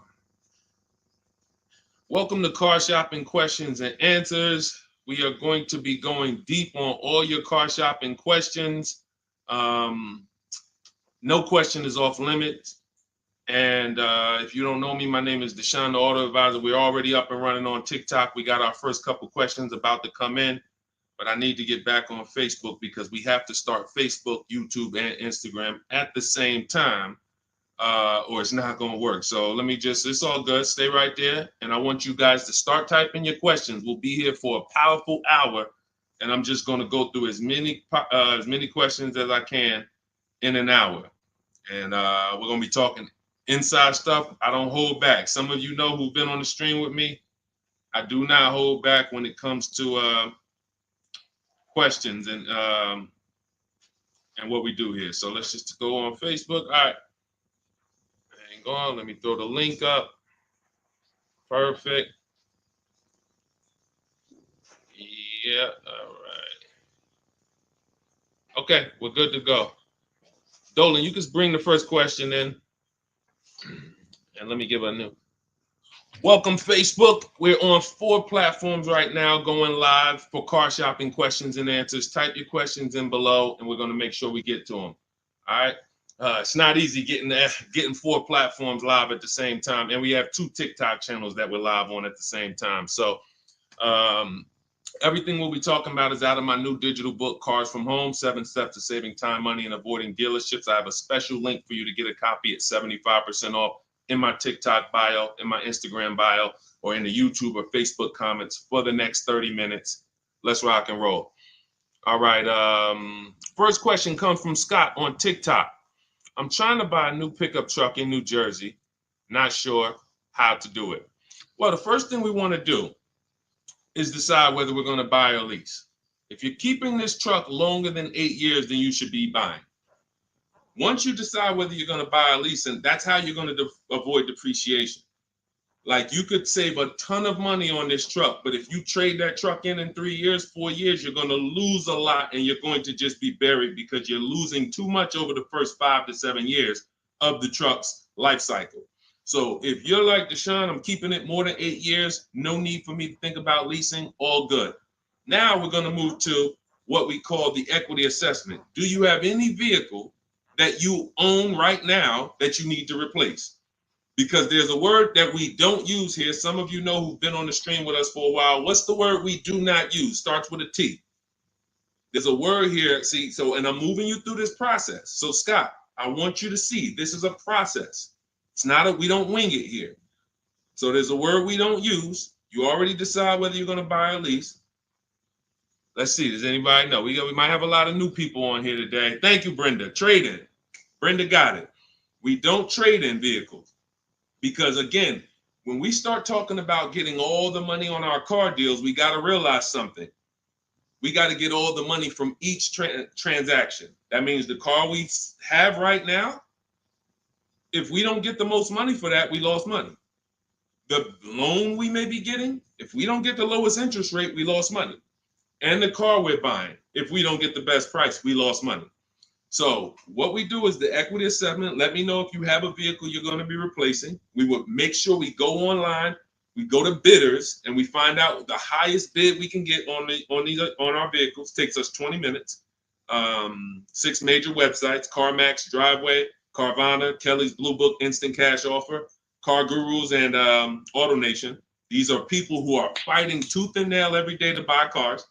So we get bids from them. Now, let's move in. Let's say you don't have a car to replace. Now what do? Well, let's look at how we're going to pay for this truck. Are we going to, let me turn on airplane mode to make sure I don't get any interruptions. All right, how are we going to pay for this truck? Are we going to buy it cash, or are we getting a loan? So if we're getting a loan, then we need to see, are there any special interest rates on this truck we're looking at? If there's 0%, if there's 1.99%, that eliminates us from needing to shop for a loan. That's called a subvented interest rate. No one's beating it. So when you guys see like Honda, if a vehicle you're shopping for has a 2.99% interest rate, 1.99, that eliminates us shopping. But there's one parameter we must look at in the fine print. What's the term? Is it for 3 years? Is it for 5 years? If they give us 0% for 3 years, a lot of people can't afford that payment. Interest is great. There's no interest. It's free money. But you got to be able to afford the payment based on the term. Then we move into looking at, is this a quality truck? It's a very important step. Let me tell you what happened. People used to buy Range Rover. When I worked at Mercedes, we had a Range Rover dealer right next door. People come in and get a great deal on a Range Rover, come in, feel like, okay, I won. That truck's in the shop every 90 days. Every 3 months. Lights going off, it's on a flatbed. We had people going in that dealership, literally. Maserati had a couple models, same thing. But there are domestic models too. There are import models. There are Japanese models too that have issues. So what we do is we do a quick search, takes us 5 minutes. Nothing that I'm talking about takes more than a couple minutes. In fact, our entire process to buy cars that I teach, my 7-step system, is 90 minutes to 2 hours. You can get the best, you can get below market deals on any vehicle in no more than 2 hours. So, but we can't get a below market deal and then find out we bought a bad vehicle. That means we lost. So whatever truck you're looking at, you would type that truck into Google and you would type, for example, 2024 Chevy Silverado, and you would type in initial quality. Initial quality, guys, is going to tell us what the data says about the vehicle in its first 90 days. That's initial quality reports. That means when people get it, all the owners, the thousands of owners that are buying this vehicle, what are they saying in the first 90 days? Are they saying the electric, are they saying it's hard to manage? It's too complex, there's issues. Initial quality we look at and we skim Google to see if we see any red flag articles. Then we switch initial quality to reliability. Reliability is what are people saying the first 3 years? Does this vehicle have a history in the first 3 years of having issues? Maserati owners who was buying these Ghiblis and buying things back in the day, the Quattroportes that were having issues, they would have saw that. And they would have made a decision not to buy those vehicles. These things, this 5-minute exercise prevents you from nightmare ownership experiences. Paying less than everyone is one part of this deal, guys, of what I want you to get. That's one part of it. Getting a quality vehicle is the other side. And you can't have one without the other. Great price, not a quality vehicle, we lost. Quality vehicle, we paid market value or above market value, we lost. So we need to get both. So then once we find out, okay, the vehicle I'm looking for, it has great marks, there's no red flags, now we move into getting offers. And very simple, we get offers right from home. That's why everything I teach is called Cars from Home. Cars from Home. It's a mindset and it's also a process. We sit down here and we contact dealers online. I have something in my book called the 25 to 5 strategy. That means we're connecting with 25 dealers in 20 minutes and we're going to get 5 offers. It is important that you must get 5 offers because 4 of them are going to be overpriced. I can guarantee you that. Right now I've worked with 2,200 people personally around the country, and we have about 9,000, approaching 10,000 people that have my digital book, Cars from Home, in their hand in the last 4 months.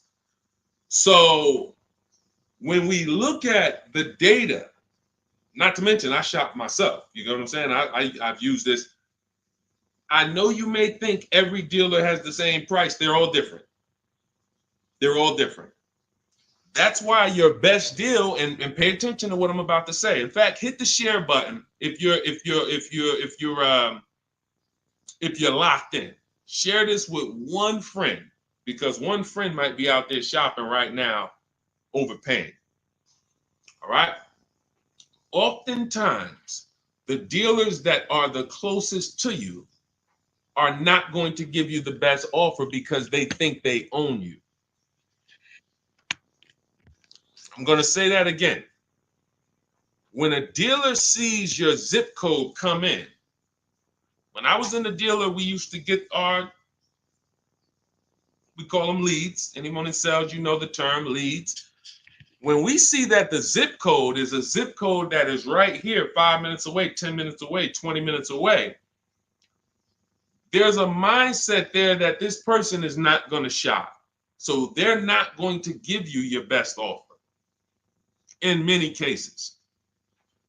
What you're going to get is an overpriced offer, and you won't see it until you learn to speak to dealers that are a little further away from you.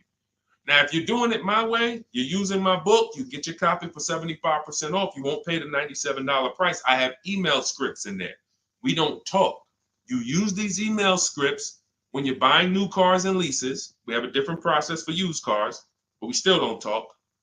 You have to, and what's happening is you're going to see that sometimes the offers that come from 45 minutes away, an hour away, are your best offer because they're trying to take business from their competition.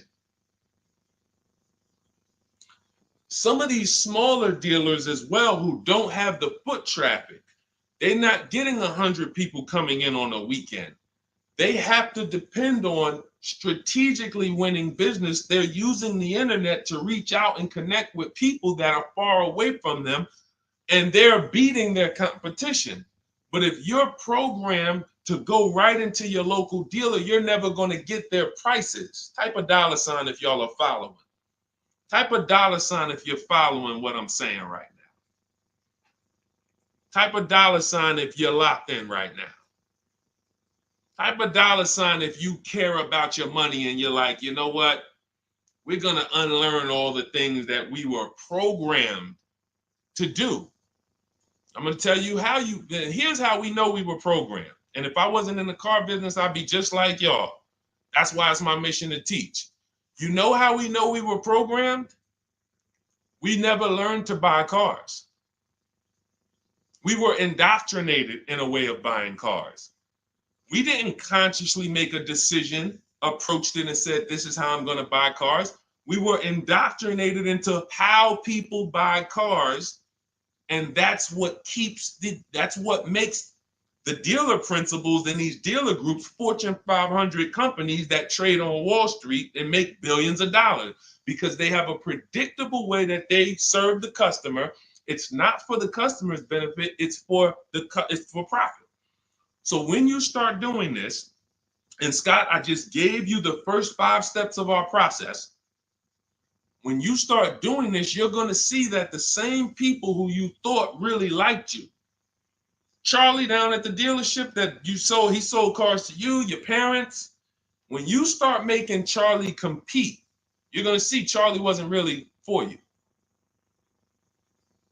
You're going to see that. The same person who, man, we always bought cars from him, but when you start making them compete, things change. Things change dramatically. And that's going to reveal to you, oh man, Charlie, how long you been overcharging me then? How long?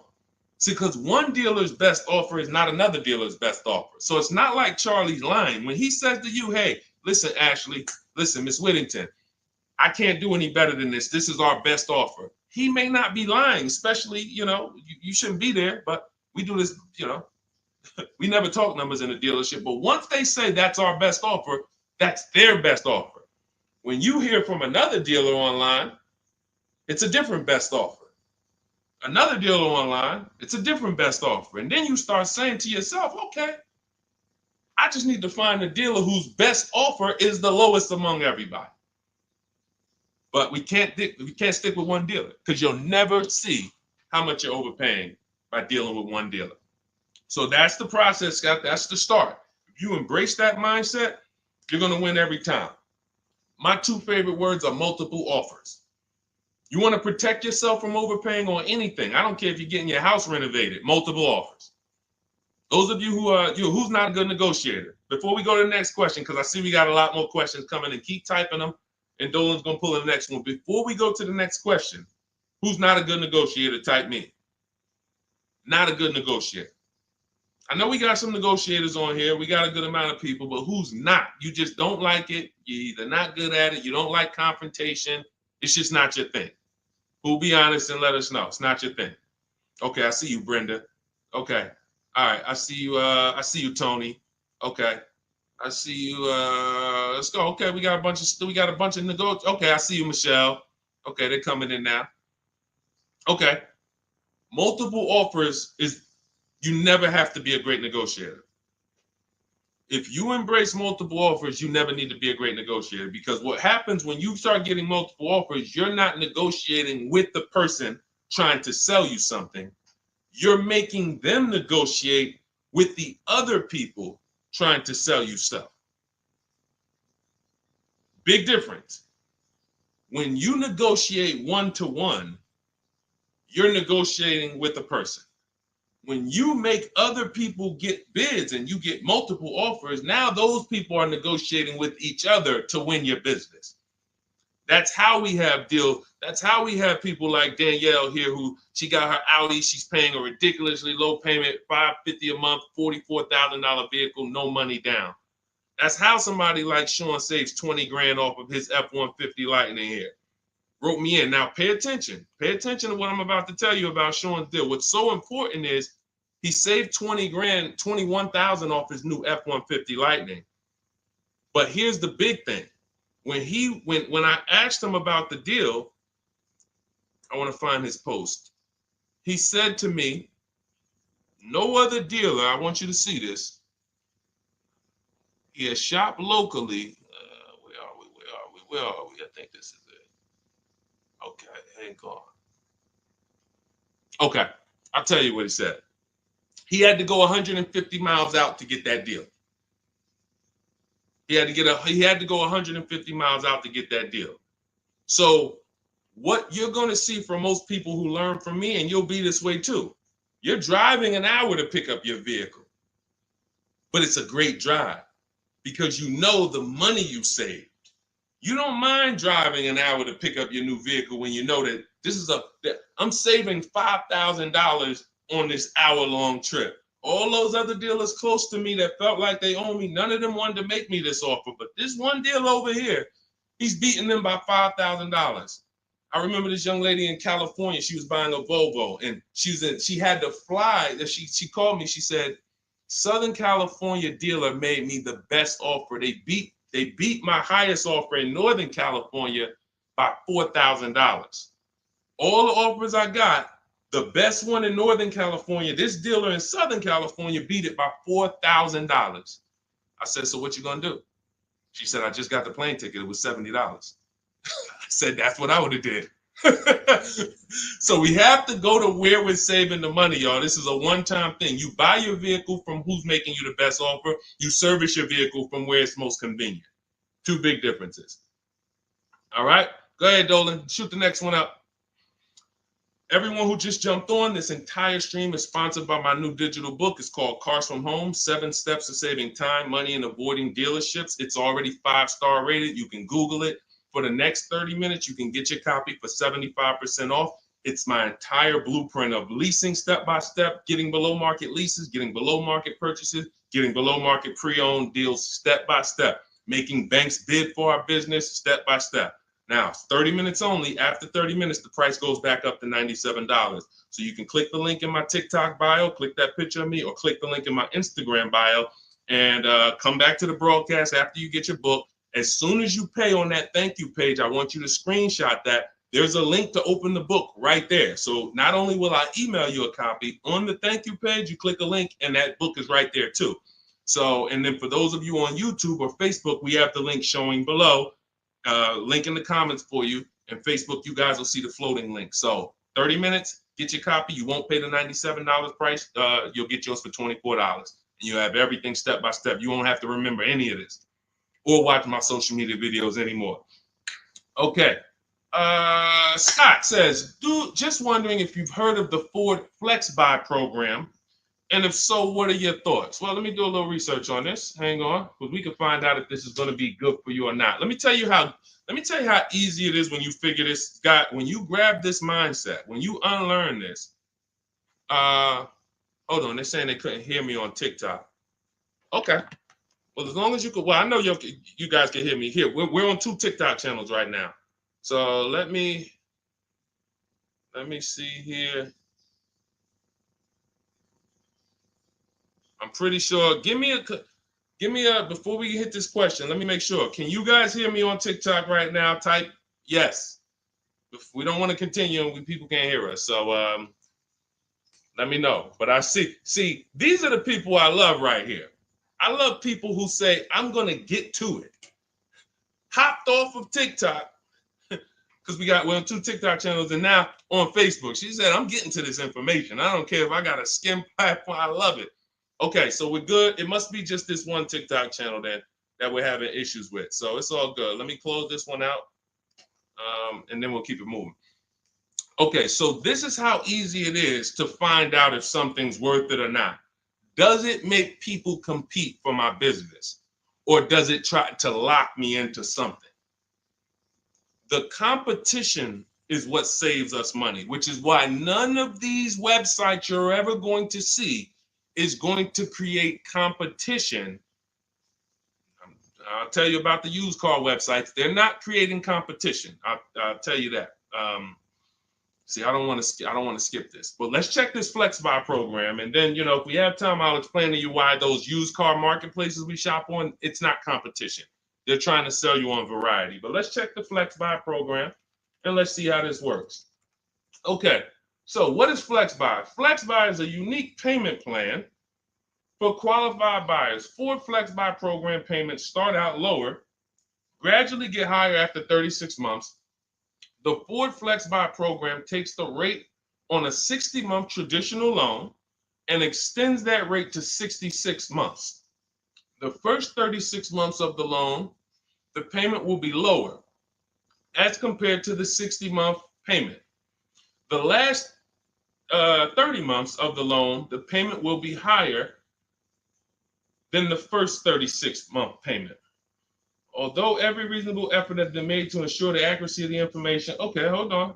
Let's see. I'm going to tell you what I don't like about this already, and I need more information. If this is in any way adjusting to the market rate. I'm talking about if the bank says like think about an adjustable rate mortgage. Some people have had a fixed rate and some people have had an adjustable rate mortgage. The adjustable rate is good for the lender because the lender says, all right, here, pay this rate that we agree on today, but in 3 years, 5 years, and 7 years on an adjustable rate mortgage, let's talk about what your new rate is based on what the market rate is. If that's in any way like this is trash.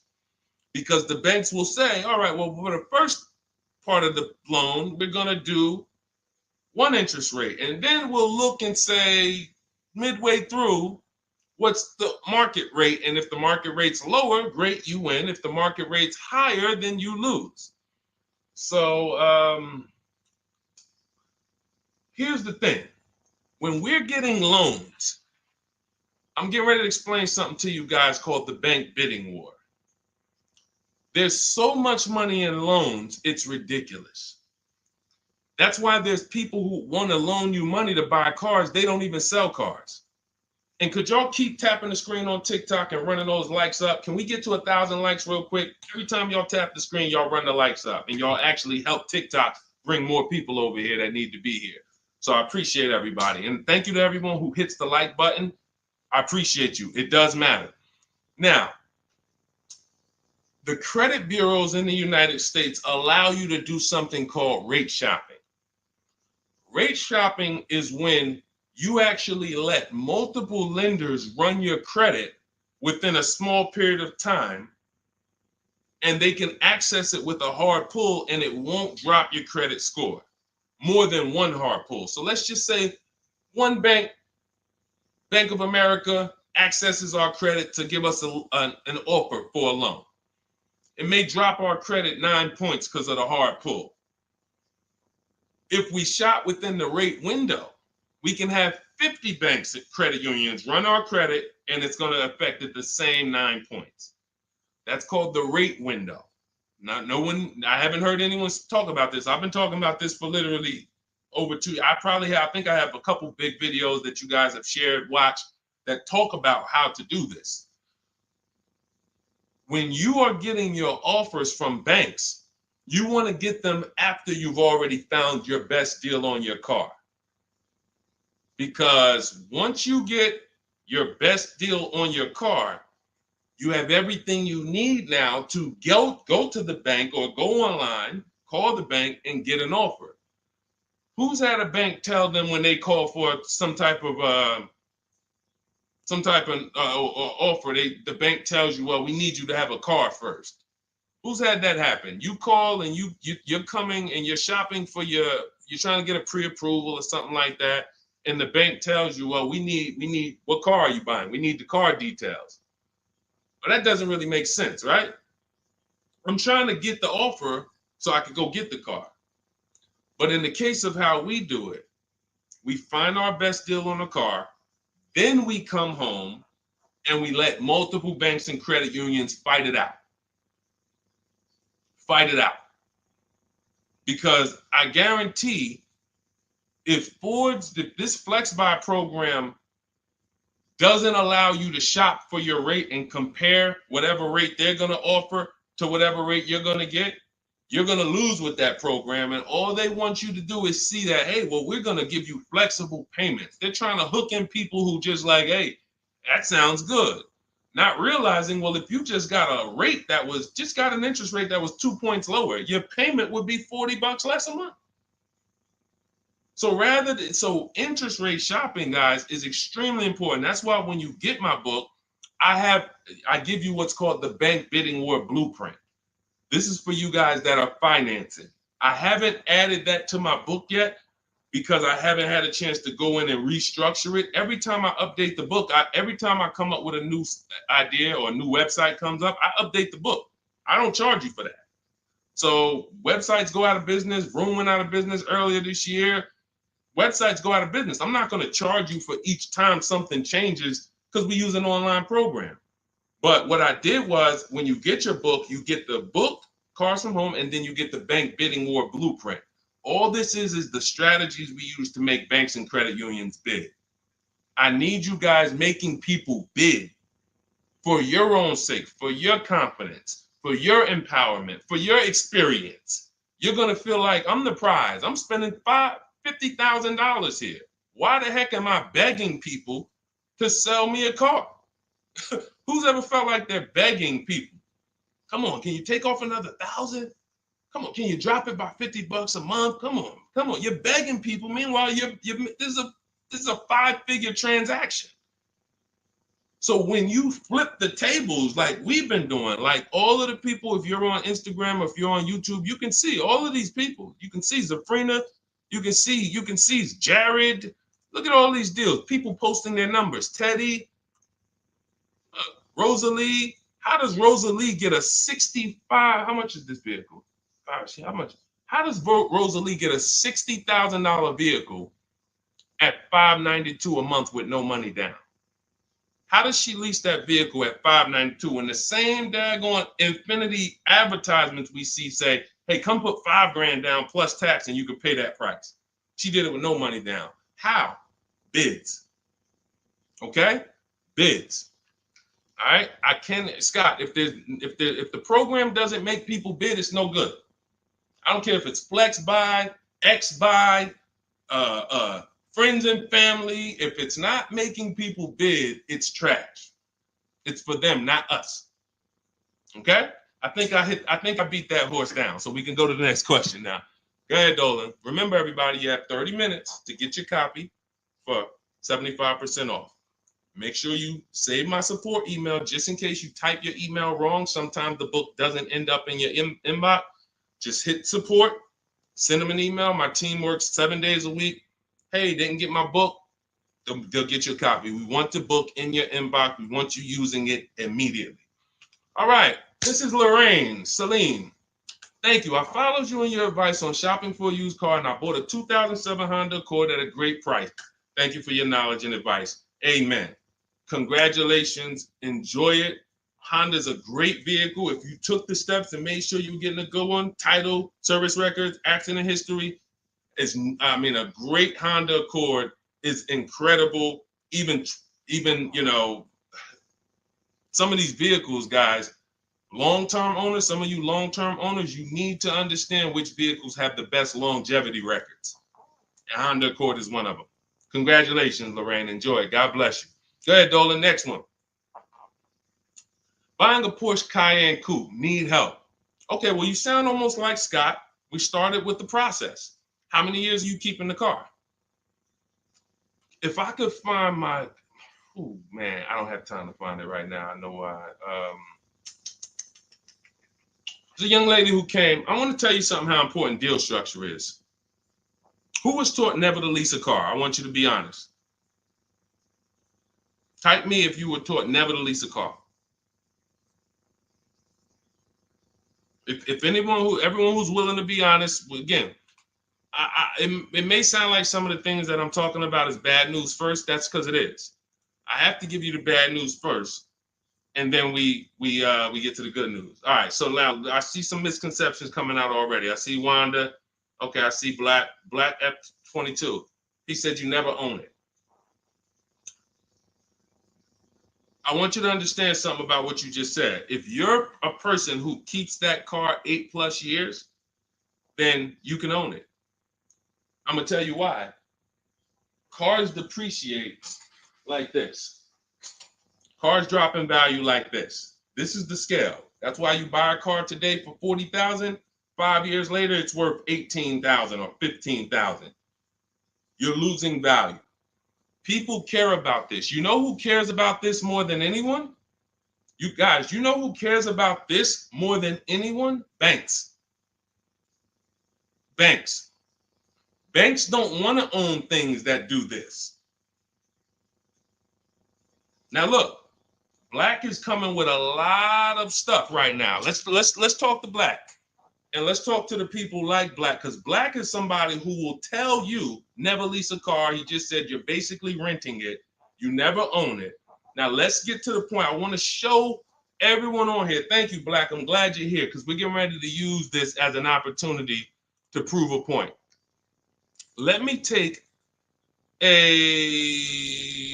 let's look at Ansley's deal he just got leasing. And we'll talk about mileage. You can build lease mileage up to 30,000 miles per year. So it doesn't matter. First thing people think, well, leasing, they limit you. No, you pick your mileage on a lease. You choose the mileage. I've had people who lease 30,000 miles a year, 25,000 miles a year, 18,000 miles a year. You pick the mileage. Now, whether you drive or whether you lease or buy, this is what your vehicle is doing. You're losing money day by day. So when you go and you buy a vehicle, you're losing money day by day. The reason I created the 8-year rule is for you to understand that at some point, you stop losing value day by day. You lose less value. This is what we call beating depreciation. It comes with long-term ownership. But let's look at Ansley's deal so that we can put this leasing versus buying to bed and show you how many of you have overpaid by thousands and thousands and thousands of dollars that you can't get back listening to people who tell you leasing is renting and all of these horrible financial terms. Let's go to the numbers. So Ansley gets a 2024 Infiniti truck. It's a $58,000 truck. If you're watching on Instagram or YouTube, you can see this. It's a $58,000 truck. Guys, some of you know because you've seen some stuff, every $5,000 on a loan is how much per month? Every $5,000 we borrow on a loan, 5 years, is about how much per month?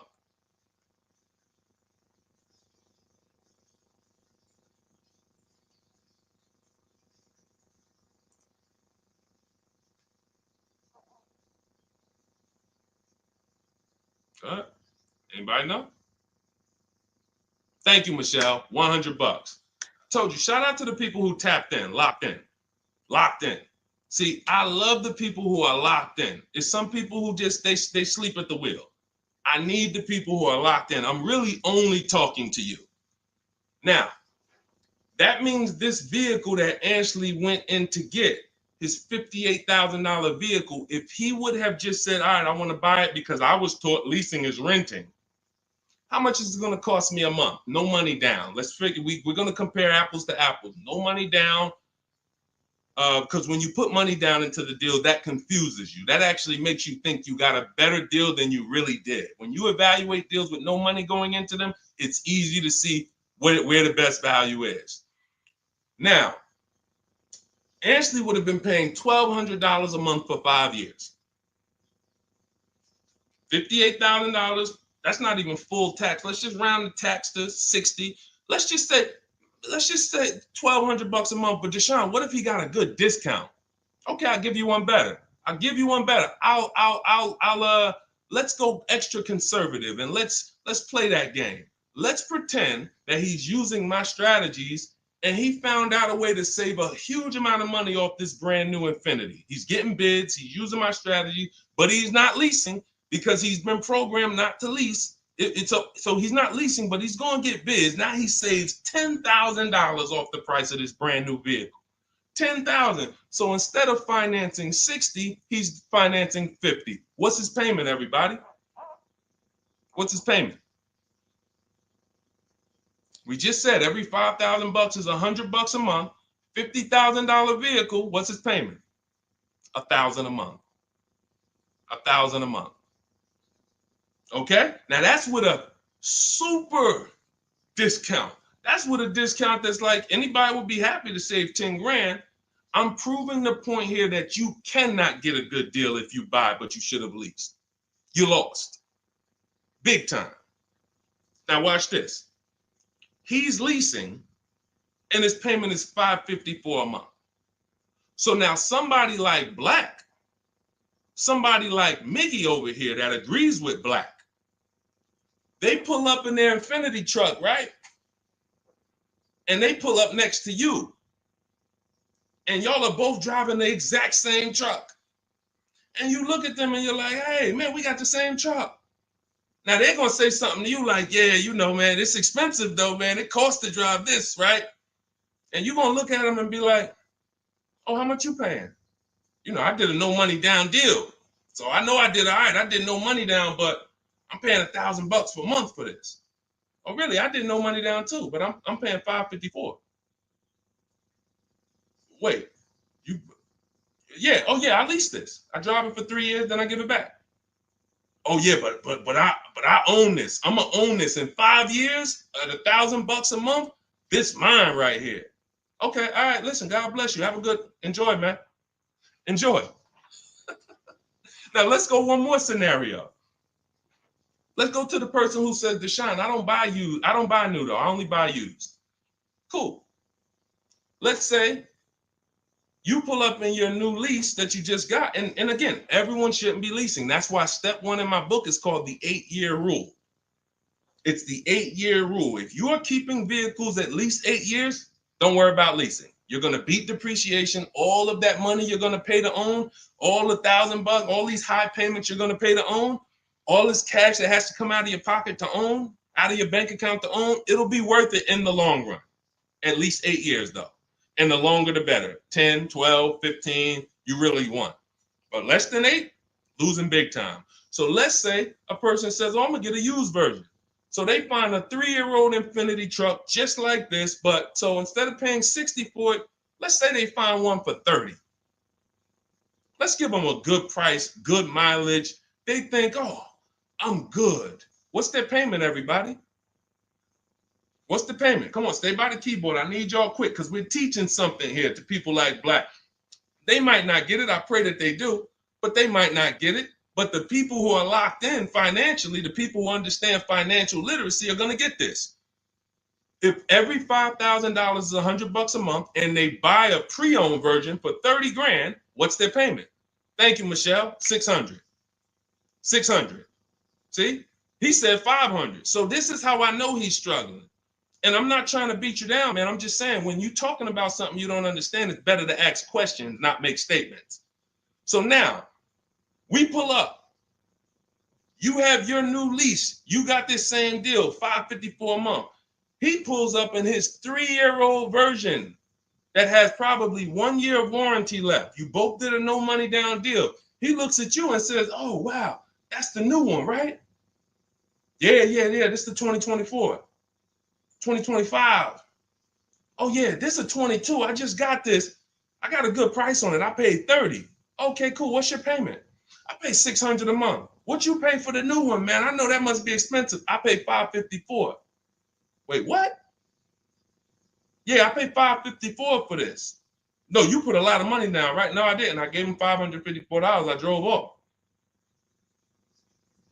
It's understanding. That's deal structure. That's why when I came and started teaching 3 years ago, I had to teach deal structure. I couldn't teach people to just go in and buy cars, get great prices. If you get a great price, but your structure is wrong, you overpaid.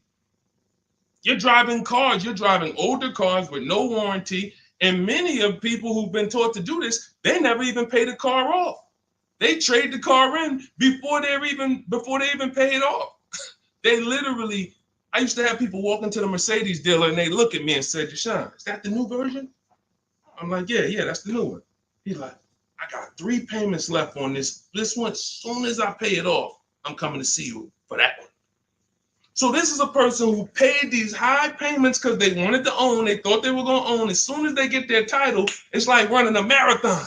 Oh, these high payments, these payments are so high, but one day I'm going to pay this car off. And then as soon as you get to the end of the race, you go start another race. It's horrible. It's horrible.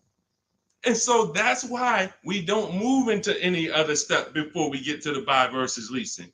That's why it's step 1 in my book.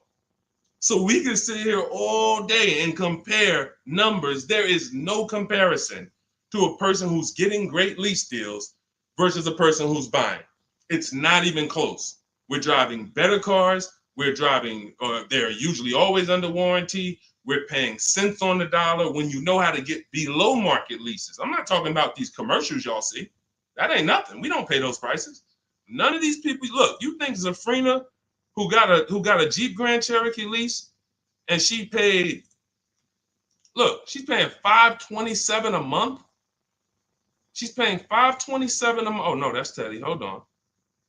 You think Zafrina, who's paying $579 a month for a $66,000 truck, is ever going to she's not going to let this bad information get to her anymore. She's driving a $66,000 truck. So again, now let me, before we go to the next question, I'm going to just read some things from Black because he's over here typing. And I do want to give him the courtesy of reading because we just used him as a teaching moment. I think everyone learned. If you just got what I just taught about the leasing versus buying, type $sign. Just type $signs. If you got that point of me, see, no one talks to you about payments. They say things like never lease, always do this, always do that. But they never talk numbers. The reason why we go straight to the numbers is because the numbers don't lie. They say men lie, women lie, numbers don't lie. So when we go to the numbers, shout out to everybody. I see y'all. I see y'all. I see you, Wanda. I see you, Tony. I see you, Michelle. I see you, Megan. I see you, Brenda. I see you, Federico. That's the name of the game, is putting your deal on the right foundation so that you know, again, like I said, banks don't want to own vehicles. Think about that. Banks don't want vehicles that are not bringing income in. They don't want a depreciating asset on their books because today it's worth 40, tomorrow it's worth 39,800, the next day it's worth 39,700, the next day it's worth 39,600. That's what a depreciating asset is. They don't want them on their books in the short term. They're in the short-term business. And some of us are in the short-term business too. The only people that are winning long-term with purchases are those of you who keep your cars 8+ years. Because you beat depreciation. All right, so Black said, nah, bro. Okay. Keyword, no money down. You put 10 to 20% down, then it's a different story. You can't make this stuff up. Let's go. You cannot make this stuff up. Watch this, y'all. Watch this. I just compared 3 no money down transactions on the same vehicle. 3. New, used, new lease. 3, no money down. I'm telling people that when you don't put money down, you can clearly see what you're really paying. You can clearly see what you're really paying. Black comes in, he proves our point, which is he's going to put 10 to 20% down. Now he's pulling up next to you in your lease, right? You're $554 a month, brand new, fully warranted, all the latest and greatest features. Now he puts 10 to 20% down on that's $10,000 to $12,000. Think about this. He pulls up and he has a similar payment to you. So he feels like we're alike. He feels like we're pretty close. In fact, he may even feel like he's doing better than you because he's purchasing his and you own yours. I mean, you're leasing yours. But watch this. What about that $12,000 you gave him? What about that $12,000 you gave them? That's how people forget. That's why everything in the Car From Home system, when you get the book, you're going to see everything is about shopping with zero down, looking at offers, and then choosing, do I want to put money down to lower my payment? Money down does not buy your deal. I made a video about this. Some of you have seen it and shared it. People who make a down payment and think they got a deal. You have a deal before you put your money down, or you don't have a deal. A deal means I shopped all my offers, and then I found the dealer who was going to discount the vehicle the most. Now, how do I want to pay for that? Do I want to get a loan? If I'm getting a loan, what do I want my payment to be? Now I'm going to manipulate my down payment based on what I want my payment to be. That has nothing to do with the deal I got, but somebody like Black or people who move like him, hopefully we can help you get over these mindsets. But you have some very, very strong convictions, and you're confidently incorrect. That's dangerous. It's dangerous to be confident and incorrect. Dangerous to yourself and your family and your friends who will listen to this. If you are putting money into deals and thinking that you got a deal because your payment ended up being affordable, you in no way can win. First of all, you're letting the dealer manipulate two things: the price of the car they're selling you and the interest rate that you're getting from them exclusively. If you were just separating your loan from your interest, from the purchase, you would see that that's a losing strategy. You can't compare a person who's driving a brand new vehicle paying a low payment to a person who's paying the same payment but gave the dealer $12,000 to get to that payment.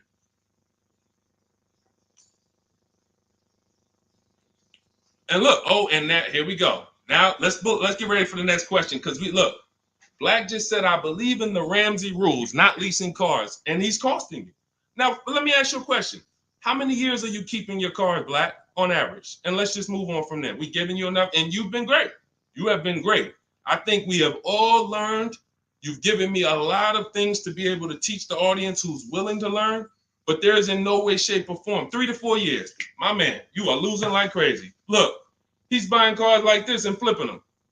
He's buying cars like this and flipping them, coming back. You're spending so much money that I can't even get it across to you because you're not in a posture to learn.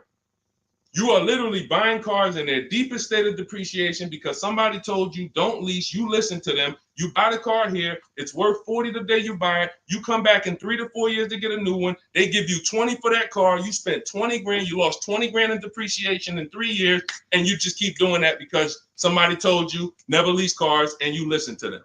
The payments I'm showing you, it's not clicking. The fact that the same car you bought for $40 that you're going to get $20 for, you're paying $40. That's an $800 a month payment. You put 20% down, you finance 30 grand. Now that's a $600 a month payment. That same $40,000 car we're leasing with no money down for $500 a month. No money down. You are spending thousands. We can't help you, man. You got to be willing to unlearn it. You are so locked in, So anyway, but I think, listen, everybody who got it, you understand.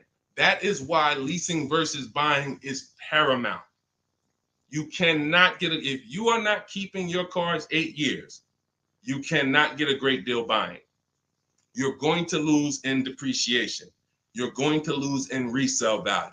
When you go to replace that car and you see what it's actually worth and how much you paid over 4 years or 5 years or 7 years, when you compare that to a person who drove brand new cars for that particular same period of time, it's no comparison. And then you have cars with no warranty and all of that. Yeah. Look, Megan said, Black doesn't seem to learn. So to my question would be, could you buy an extended warranty package?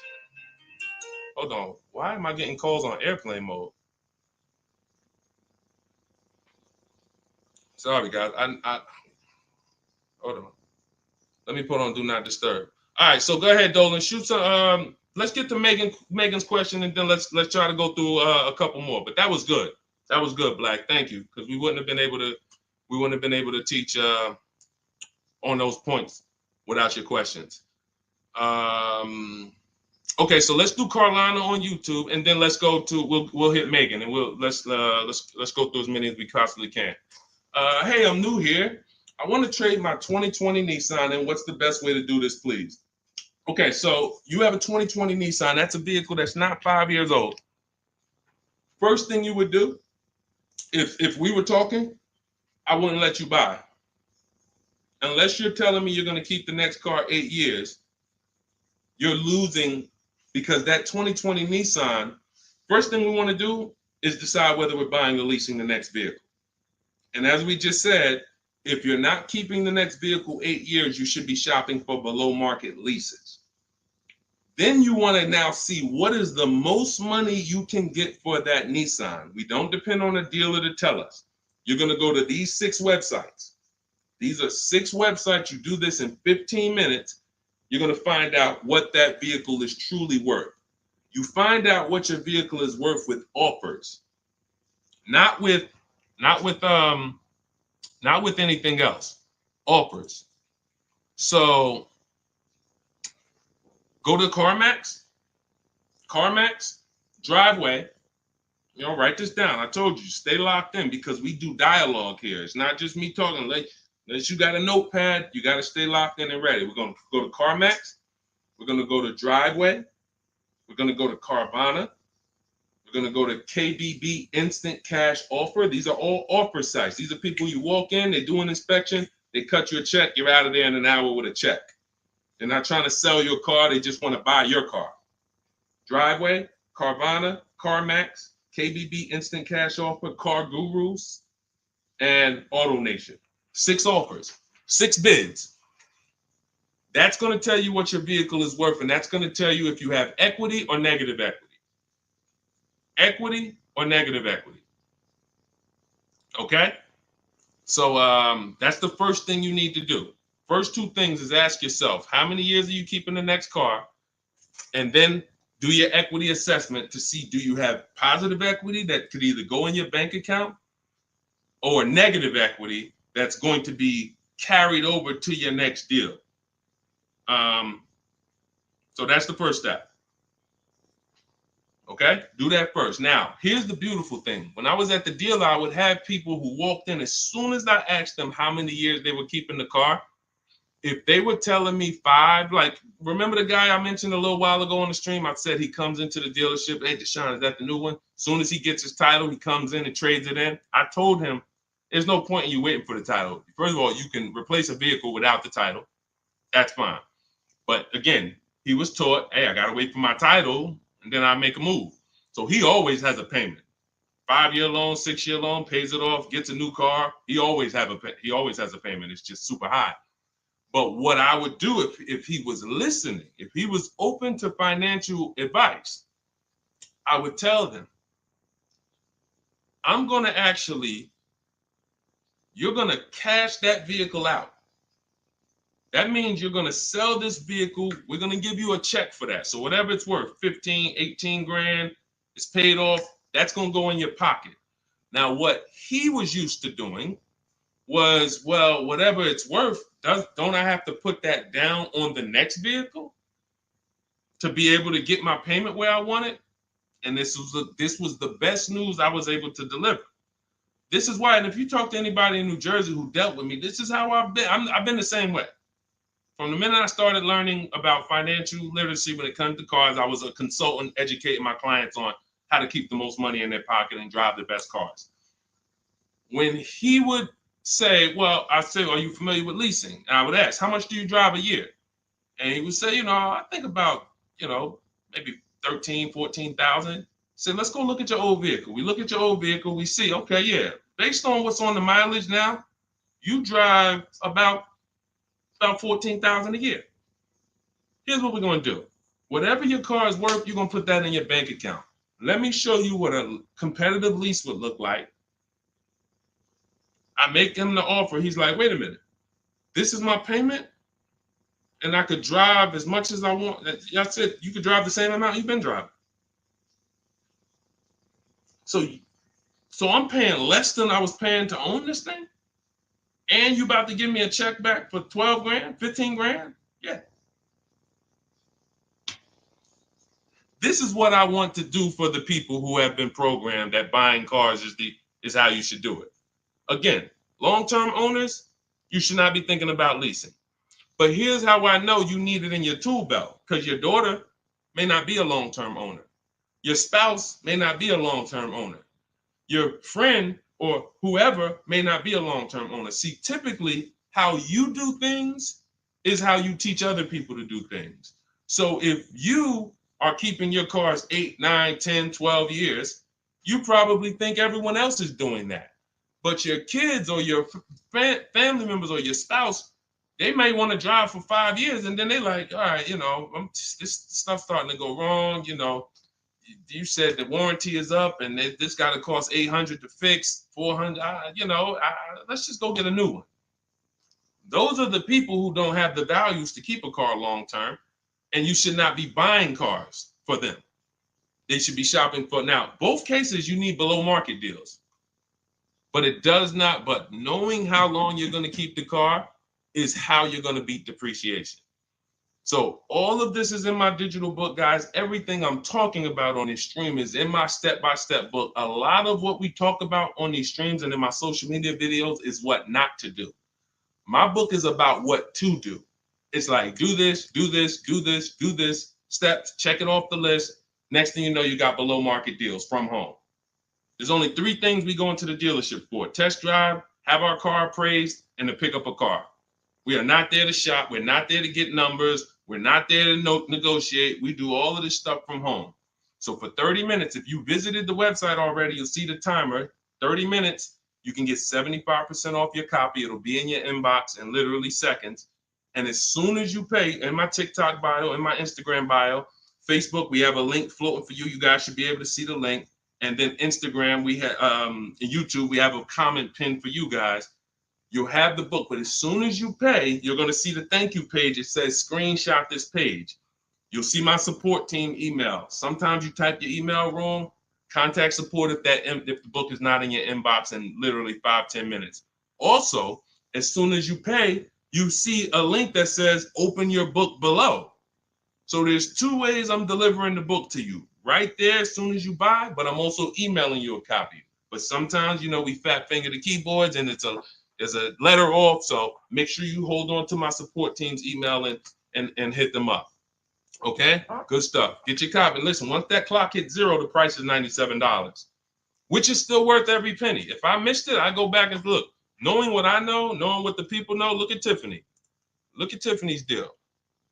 Look at Tiffany's deal. Matter of fact, let's show Vicky's deal. Look, thanks to your books and your methods, I was able to get my new lease for a 2024 Volkswagen Atlas SE Peak Edition with the tech package for $175 per month less than my first quotes.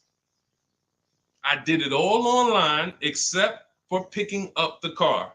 I put no money down other than my first month's payment and DMV, which is probably $200, and saved over $6,000 on the life of that lease using your negotiating scripts. We have email scripts. This is what I want for you. I want you guys not just getting cars. Everybody's getting cars. You'll see people posting their car. Oh, I needed an upgrade. Look, get a bunch of likes. Hey, had to treat myself. You'll never see the numbers though. I want you, every time you get a car, I want you just as excited about the numbers you got as the car. And this will make sure you get there. Go ahead, Dolan. Shoot the next one up. Okay, Brandon from TikTok. I've lifted the Denali truck. I owe $6,500 on it. It has 163,000 miles. It needs $3,500 worth of front end work. Should I fix it or trade it? I'm the only owner. I would make sure you get a second opinion on how much it's going to cost to fix. Lifted Denali is going to have a low resale value. But here's the thing: the cost of replacement is always more than the cost to fix. Always more. So if you got a truck, and again, your truck, you got a loan on it. You got a loan on it, 163,000 miles. I teach something: you shouldn't have a loan past the 10th birthday on a vehicle. Now you're going into a lot of risk. There's different boundaries we need to follow. But what I would do if I was you is I would make sure I'm not spending more than $3,500 unless I'm getting multiple mechanics to give me an offer. But I would see, what does it cost? What's the lowest I can pay to get this truck running? What if you pay $3,500 and it runs again for another 3-4 years? All day long. Because to get a new vehicle, $3,500 is coming out your house in probably 6-7 months. Which would you prefer? $3,500 one time and I could drive this thing for another 3 years problem free? Or $7,000 or $10,000 a year that I'm going to pay to get a new truck? Keep the cost low when you can. All right. Listen, I'm going to jump off. Everybody, listen, we'll be back for another stream. We went deep today. I think we dug into stuff we've never dug into before. Thank you to Black for, bringing some information to us that allowed me to teach and help you guys unlearn. Everything you need is in my digital book, Cars from Home, 7 Steps to Saving Time, Money, and Avoiding Dealerships. Normally $97. It's 5-star rated. You can Google it. You can see all the reviews people wrote using it. But you won't pay $97 if you get to my TikTok bio or my Instagram bio before that 30-minute countdown expires. You'll get it for 75% off, which is $24. And on YouTube and Facebook, I have a comment pinned for you guys where you can get your copy for 75% off. Use it. Make sure you email me your success stories, and make sure you save my support team's email just in case you type your email wrong. Let's make sure my team gets you your book. All right. God bless you. Keep winning. Keep unlearning. I'll see y'all on the next one.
Hit go live, then we'll roll in.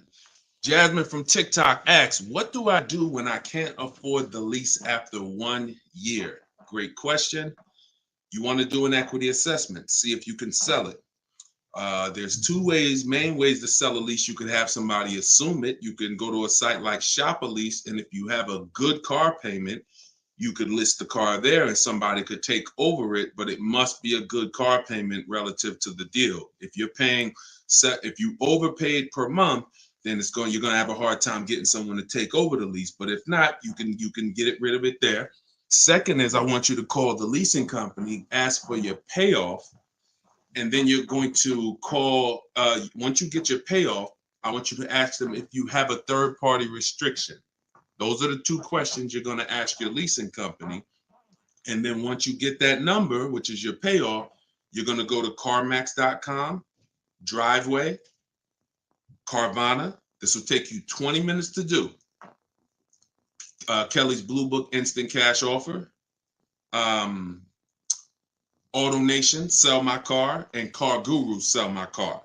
You want to get 6 offers. It's very important when you're on those sites. When they ask you, is your car owned, leased, or financed, put owned. That's going to tell you what the market value cash is for your car to get rid of it in a day.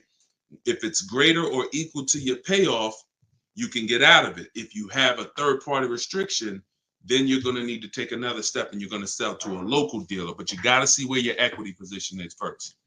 Got to see where your equity position is first. All right, I'm going on and I'm sharing the broadcast, and then Dolan, you can queue up the next question. We're live on TikTok, Instagram, YouTube, and Facebook.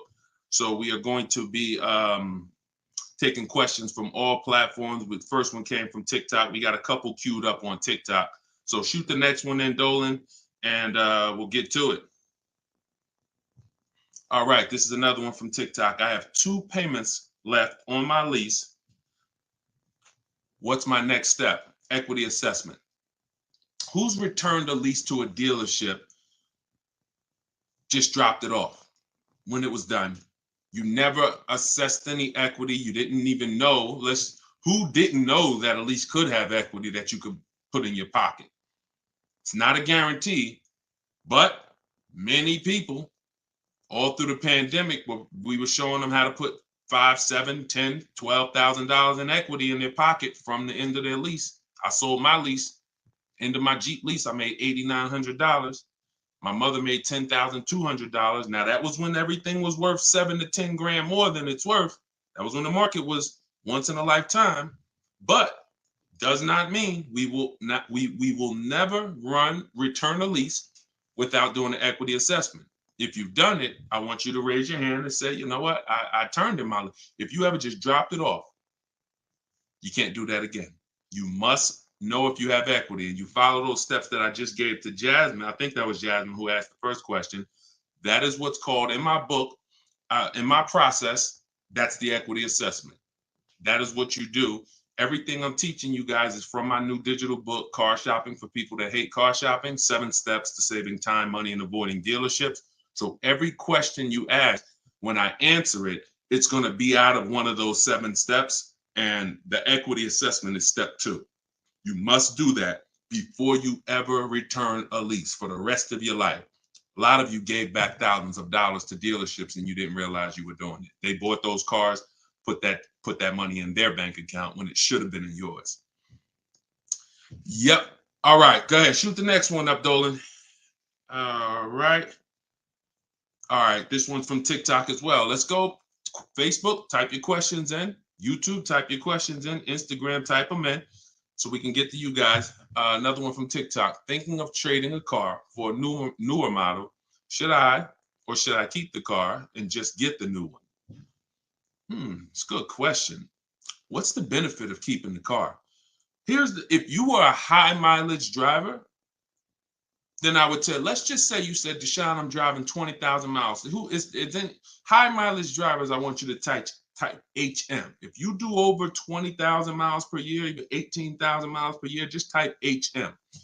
Regular driver, Jason, what's the benefit of having 2 cars? It's on insurance. You're paying for one when you get your new car. I like to drive that car that I'm paying for. I don't want to be paying for a car and then I got this other car that I'm barely using. But if you are a high mileage driver, then I would tell you keep that car and get you another car. And but how many years are you keeping the car, Jason? How many years are you keeping this next car? Because depending on your answer, it's going to change my answer to you. So this car you're thinking about getting, how many years you see yourself keeping it? Let's start there. Come on and shout out to the sharers. I see y'all running the likes up on TikTok and y'all keep tapping that screen. Just every couple minutes, throw a couple taps. It really helps the broadcast. And I appreciate everybody who's helping us get this message out. I really do. We couldn't do this without you. Let's see if maybe 5 years, then you should not be buying that car, Jason. You should be leasing. And I'm going to break this down for you really quick because some of you know the depreciation curve. And the rule of thumb is when we talk about the hidden money in your car deals, my job is not to just teach you, if you're willing to listen, how to save thousands of dollars by making dealers and banks bid on your business. That's how we make sure we get the best prices. You can't get the best price. You can't make the best deal if you buy, but you should have leased. It's impossible. Because the depreciation curve looks like this, y'all. If you buy a car today for $30,000 today, I give you a car. I'm gonna show you something. I want everybody stay close to your keyboard. I don't want you to, when I ask you a question, type as quick as you can so we can keep the dialogue going. If I gave you a $30,000 car right now, put it outside your house, you don't drive it 1 mile, you don't even touch it. We go outside a year later. Is it worth $30,000? You didn't drive it 1 mile. You said, Deshone, I don't need the car, but I'm leaving it here. It's yours. You don't drive it 1 mile. Is it worth $30,000? No. So that's your first intro into depreciation, the unseen expense. Let's go a little deeper. If you put 10,000 miles on it, it's worth less, right? If you put no money in it, if you put no mileage on it, it's already lost thousands. If you put 10,000 miles on it, it's worth less, right? High mileage driver, let's say you put 20,000, it's worth less, right? Now what you're seeing is the expense you've been taught not to see, which is depreciation. It has nothing to do with car payments. It has everything to do with that. We've heard people say, oh, cars are depreciating asset, cars are depreciating. What does that actually mean? I'm showing you what that means. I'm showing you what that means. When you're buying something that goes down in value, you have to look at when it's going down, when is it losing its most value, and your goal should be to avoid replacing it while it's losing the most value. How many of you have a car outside right now, outside your house? You've had it for at least 8 or 9 years. Type the number of years you've had it. If it's more than 8, don't type 3, don't type 5. For those of you who have a vehicle outside right now and it's been in your home, in your household for at least 8 years, I want you to type the number of years. All right, we got Jason 10, we got 13, we got 8, we got 20, we got 14. Okay, so we got 10. This is the leasing versus buying question, and there's nothing more important than this to the foundation of your deal. Because if you choose wrong, you cannot get a great deal. And if you're new to this, then lock in for the next 5 minutes, and you're going to understand why. The people, those of you who said, Deshone, wow, Jazzy's 20 years. The vehicle, the value of your vehicle right now, isn't it going to be about the same a year from now? Everybody who just typed, look at the, and I want y'all to pay attention. If those of you who are like, Deshone, I never keep a car, you might be saying, looking at these numbers and saying, Deshone, I would never keep a car that long. It's not for me. It's not in the cards for me. It's not my style, not my habit, not interested. Perfect. Pay attention. 12, 20. So all of these people, your car will be worth next year about what it's worth right now. What does that mean? That means you have avoided the depreciation. You've won. The depreciation curve normally looks like this the first 5 to 7 years, but it starts to get like this the longer you keep the car. So now all of you who have answered, all of you who are watching them answer, their car depreciation curve looks like this now. It's not losing much value anymore. If you don't get to that level, there was no point in you buying the car because you're replacing it here. There's only 2 ways to go to avoid this type of depreciation. Car was worth 30, now it's worth 10, 7 years later. It's only 2 ways to avoid that type of hit. One, you're going to keep it long term. If that's not you, you should be shopping for aggressive leases. Not these leases you see in the car, in the commercials, come pay $4,000 down and all of that. These are not deals. Aggressive leases are below market prices and they're pennies on the dollar compared to what you've been paying.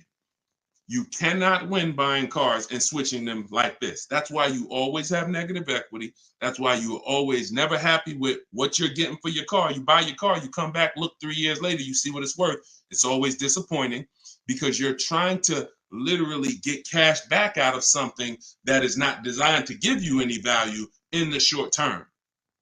Leasing or long-term ownership. That's why the first thing that I teach, it's called the most important question, is how many years you keep in the car. If it's not 8, then you should be leasing. It's not even a question. We'll go deeper on that throughout the show. Anyone who wants to know more about that, you keep asking, because once I open up that Pandora's box, it's like your mind is like, oh, but everything I heard about leasing, I heard it was bad. I heard you can't drive that much. I heard that yada, yada. They bill you for all of this stuff. All of those things, I'm going to help you unlearn because unfortunately, the people who taught you that were confidently incorrect, which is dangerous. Confidently incorrect is you're dangerous to yourself and others. So, all right, so that's the key. That's the key, Jason. Don't think about buying if you're not keeping 8 years. You're going to overspend. And we'll talk more about that throughout the broadcast. Feel free to ask follow-up questions. Go ahead, shoot the next one, and I'll go as deep on that subject as we need to for you to understand it. It'll give you some lease comparisons. You'll see what great leases look like, and you'll see how there are pennies on the dollar when you know how to get great lease deals. And that's the way you avoid the depreciation. Only 2 ways. Great lease deals, long-term ownership, 8, 10, 15 years. That's it. 2, 3, 4, 5 years, you can't avoid the depreciation buying. You just can't. You're going to lose thousands every time. Go ahead, shoot the next one up, Dolan. We're keeping the questions coming in. We're live on all platforms, so just keep typing. I'm going to try to get through as many as I can. We got a lot of questions coming from TikTok. All right, let's go. Should I put money down on a lease that I'm about to turn in? That you're about to turn in. I'm gonna assume you meant, should I put money down on the lease that you're about to get? So check it out. Here's how you shop all your lease deals from now on. there's one thing that I never want you to say again. It's really two things, but in this subject, the other thing is trade. This is down payment. I want you to eliminate the words down payment from your vocabulary because it's been used as an opportunity to get more money out of you. Who's ever went in, thought you were making a car deal, you thought you were going to put maybe $1,500 down, and then somewhere down the lines, these hidden things come like, oh, well, you got the taxes and fees, and then you end up putting more down than you thought you were going to. Has anybody that ever happened to anybody? Hit the raise your hand emoji or just type me if you've experienced that. You thought you were going to be putting this down. You might have gotten to the finance office to sign the paperwork, and now you got to come up with another 500 or 1,000 or the taxes or the fees or whatever it is, right? So I spent 14 years in the car business. For those of you who don't know me, I've seen the way we call them the 80%. 80% of people shouldn't be in the car business. They're overpriced. They'll sell their grandmother the highest price car. It doesn't matter. They have no integrity, very little morals. We don't buy from them. What you need is to learn to avoid them, and you also need to learn to find the 20% who beats them all the time.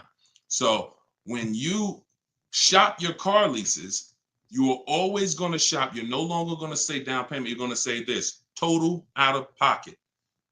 Total out of pocket.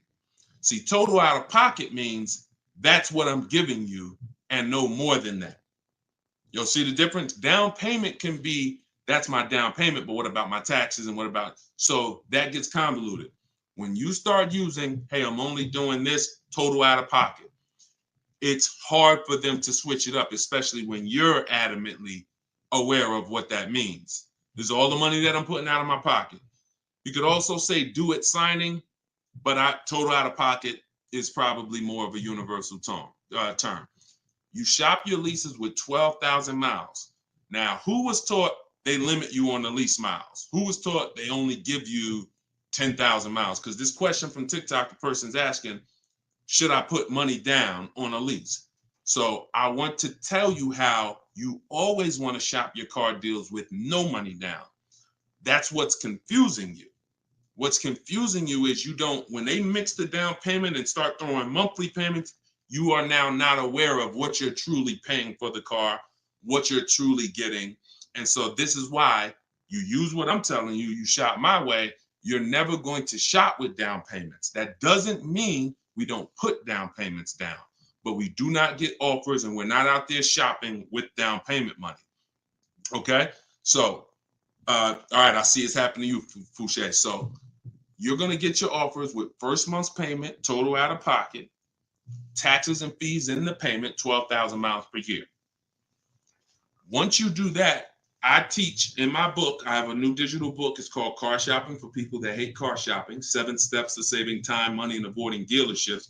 I teach a strategy called the 25 to 5. We're going to connect with 25 dealers. We're going to get 5 offers. We do not make a decision without at least 5 offers. Because once you see, thanks to everybody who's supporting the broadcast with the gifts, I appreciate that. Once you see how different the offers are, you're going to realize you're going to see how much money is in multiple offers. You must get 5 offers because 80% are overpriced. Don't try to change these people. Don't question, oh, listen, why are dealers like this? Why are the 80% overpriced? Listen, Jim Rohn used to say, don't sign up for that battle. Why does the sun come up in the east, and, in the east and set in the west? Like, don't sign up for that. Some questions are not worth asking because they mean nothing. Just know that's what it is. 80% are going to be overpriced. This is why you are not going to get your best deal walking into a dealer anymore. You're going to sit at home. You're going to decide what you want. We call that shopping, not buying. This is step 4 of my process. We have 7 steps. Step 4 is shopping. And then once you decide what you want, you're getting it from home. 90 to 100% of your new car transaction and your leases should be done from home. That's where your power is. That's where you have the power of leverage. That's where you have the power to make multiple people compete for your business, which saves you thousands of dollars. I'm going to give you tons of examples. This works every time. How do we know? It's the way we buy everything else. Everything we buy in life, we go into the grocery store, we need spaghetti sauce. You need laundry detergent. It's a bid. You may not be aware, but I'm going to make you aware. Everyone is bidding for your business. Hey, look over here, Prego. Hey, this brand, Classico. Hey, we're on sale this week. Hey, we have the best. Y'all see what I'm talking about? Everything that we buy, especially expensive items, but even low price items, companies are competing, except in car dealers. They've trained you. They've trained me. If I wasn't in the business for years, I wouldn't know, to focus on one place and think we all have the same pricing. They made you think Nissan, we're a Nissan dealer, we're all the same price. So you might as well not even go anywhere else because we're all the same price. No, we're not. No, they're not. So when you start shopping multiple offers, you can do it by phone. I like to use email. I like to do everything copy and paste by email. But when you start getting multiple offers, you're going to truly see where all the hidden money has been, and you'll see how many of these dealers are overpriced, which is going to just make you say, from now on, I'm definitely shopping online. So but you need to do it correctly. There's some information you must give a dealer in order to get quotes online. And most of you don't know that. That's why you're having problems getting quotes, because you're not giving the dealer what they need to get quotes. So we'll go deeper on this throughout the show. But this is what we're talking about, y'all. This is all in my book. In my book, you have the 7 steps laid out. You could cue the next question up, Dolan. And for our launch, you can get it for 75% off. The book's normally $97, but for our welcome offer, our launch, I said, you know what? We're going to do 75% off for 30 minutes. So when you go to my TikTok bio, you click that link. There's a button that says, get my new book, 75% off. You get yours. You won't pay the normal $97, but it's only for 30 minutes. Once that timer goes down, you go back up to 97. Same thing on Instagram. It's in my Instagram bio. And then we're going to put the link here for you guys here on Facebook and YouTube. All right, go ahead. This one's from Instagram. If I'm keeping a car under 8 years, I like y'all using this 8-year rule language. I like that. I like what I'm seeing, y'all. Y'all really this is really absorbing. If I'm keeping a car under 8 years and will definitely go over the miles, how do I lease cost effectively? You choose the right miles. You never. I was at Hyundai. And I experienced most of what I'm teaching, I learned through being in the dealerships and just watching, paying attention, asking questions, seeing bad situations, and then asking questions to make sure I could help people avoid them. I was at Hyundai. I was a manager for 6 weeks there. And this guy came in and he was returning a high mileage Hyundai lease. It was the first one that I had really saw that I could remember. He brought it back. It had 70-something thousand miles on it. And I was just like fascinated. I said, you lease this? He said, yeah. All I do is lease. He said, man, I'm in sales. I used to buy these cars. You know, I was putting so much money in the cars, all this negative equity. And it was just like, I hated it. He said, once I got exposed to the high mileage lease, I never looked back. I drive this thing 20-something thousand miles a year, 3 years, I drop it off, I get another one. And so I said, okay. Because I had also experienced high mileage people coming back with lots of miles, but a lot of negative equity with it. Hey, Deshone, I'm looking to change this thing. How many miles you got on it? I got, 180. It's all highway. And then you look at what you owe, high mileage drivers. And I'm like, God, man, it's going to be hard because you got all this negative equity. So once he exposed me to that, I looked at his payment and I said, man, he's only paying a couple dollars more, $150, $200 more per month to have all the mileage. That $150, $200 a month is a lot less than the depreciation hit that he's taking. Again, going back to the unseen expense. We already said, we park a car outside your driveway tonight, it's 30 grand. Next, I asked everybody on here, is it worth 30,000 tomorrow, a year from now? If you don't drive it, everyone unanimously said, no, it's not. So even without mileage, it goes down. When you do regular mileage, it goes down more. Somebody doing 25,000, this is how you're destroying the value of your car. But at the same time, the loan is still staying high. So once I saw that you could avoid that with a high mileage lease, that became part of one of the strategies that I teach for high mileage drivers. This is only if you're short term. Pay attention to what Maddie's question said. If I'm not keeping it 8 years. If he was, there's plenty of cars that you can keep 8 years and just put a ton of miles on it. You're not worried about trading them or selling them because we don't trade. You're just going to get the maximum value out of it. In his case, he knows he's not keeping it 8 years. How are we avoiding the short-term depreciation? You do that with a high mileage lease. Second strategy, Matt, this is also in my book. I have 2 strategies for short-term high mileage drivers. That's one way. Shop for your lease, 12,000 miles a year, identify the best bid, and then once you identify the best bid out of 5, you have them adjusted to a high mileage lease. Second is you buy your car, or if you have a car now, you keep that car, pay that car off, and now you're going to go lease your nice car, and that's going to be your second car. I call that 2 cars, 1 payment in my book. That's what it's called. And now you have, because some people say, Deshone, you know what? I want a nice car. I drive a lot for work, but man, I want to get me something nice, but I don't want to just be destroying it. And this strategy becomes perfect for them. This guy who's doing the high mileage lease with Hyundai, that's not a nice car. Especially once it gets up to 60, 70,000, it's not so some people are like, you know what? I want a nice car. I'll have my mileage car. I'll do, half the mileage on that. And then I'll go and lease me something and I'll do half the mileage on that. And so it's a beautiful thing. You got your nice, beautiful car and you got your mileage car and you split it, payments affordable, and you're not dealing with all this negative equity like you've been used to dealing with as a high mileage driver. High mileage drivers are getting killed with some of the worst because you guys are just killing the value of your cars. You use either one of those, you're going to love it.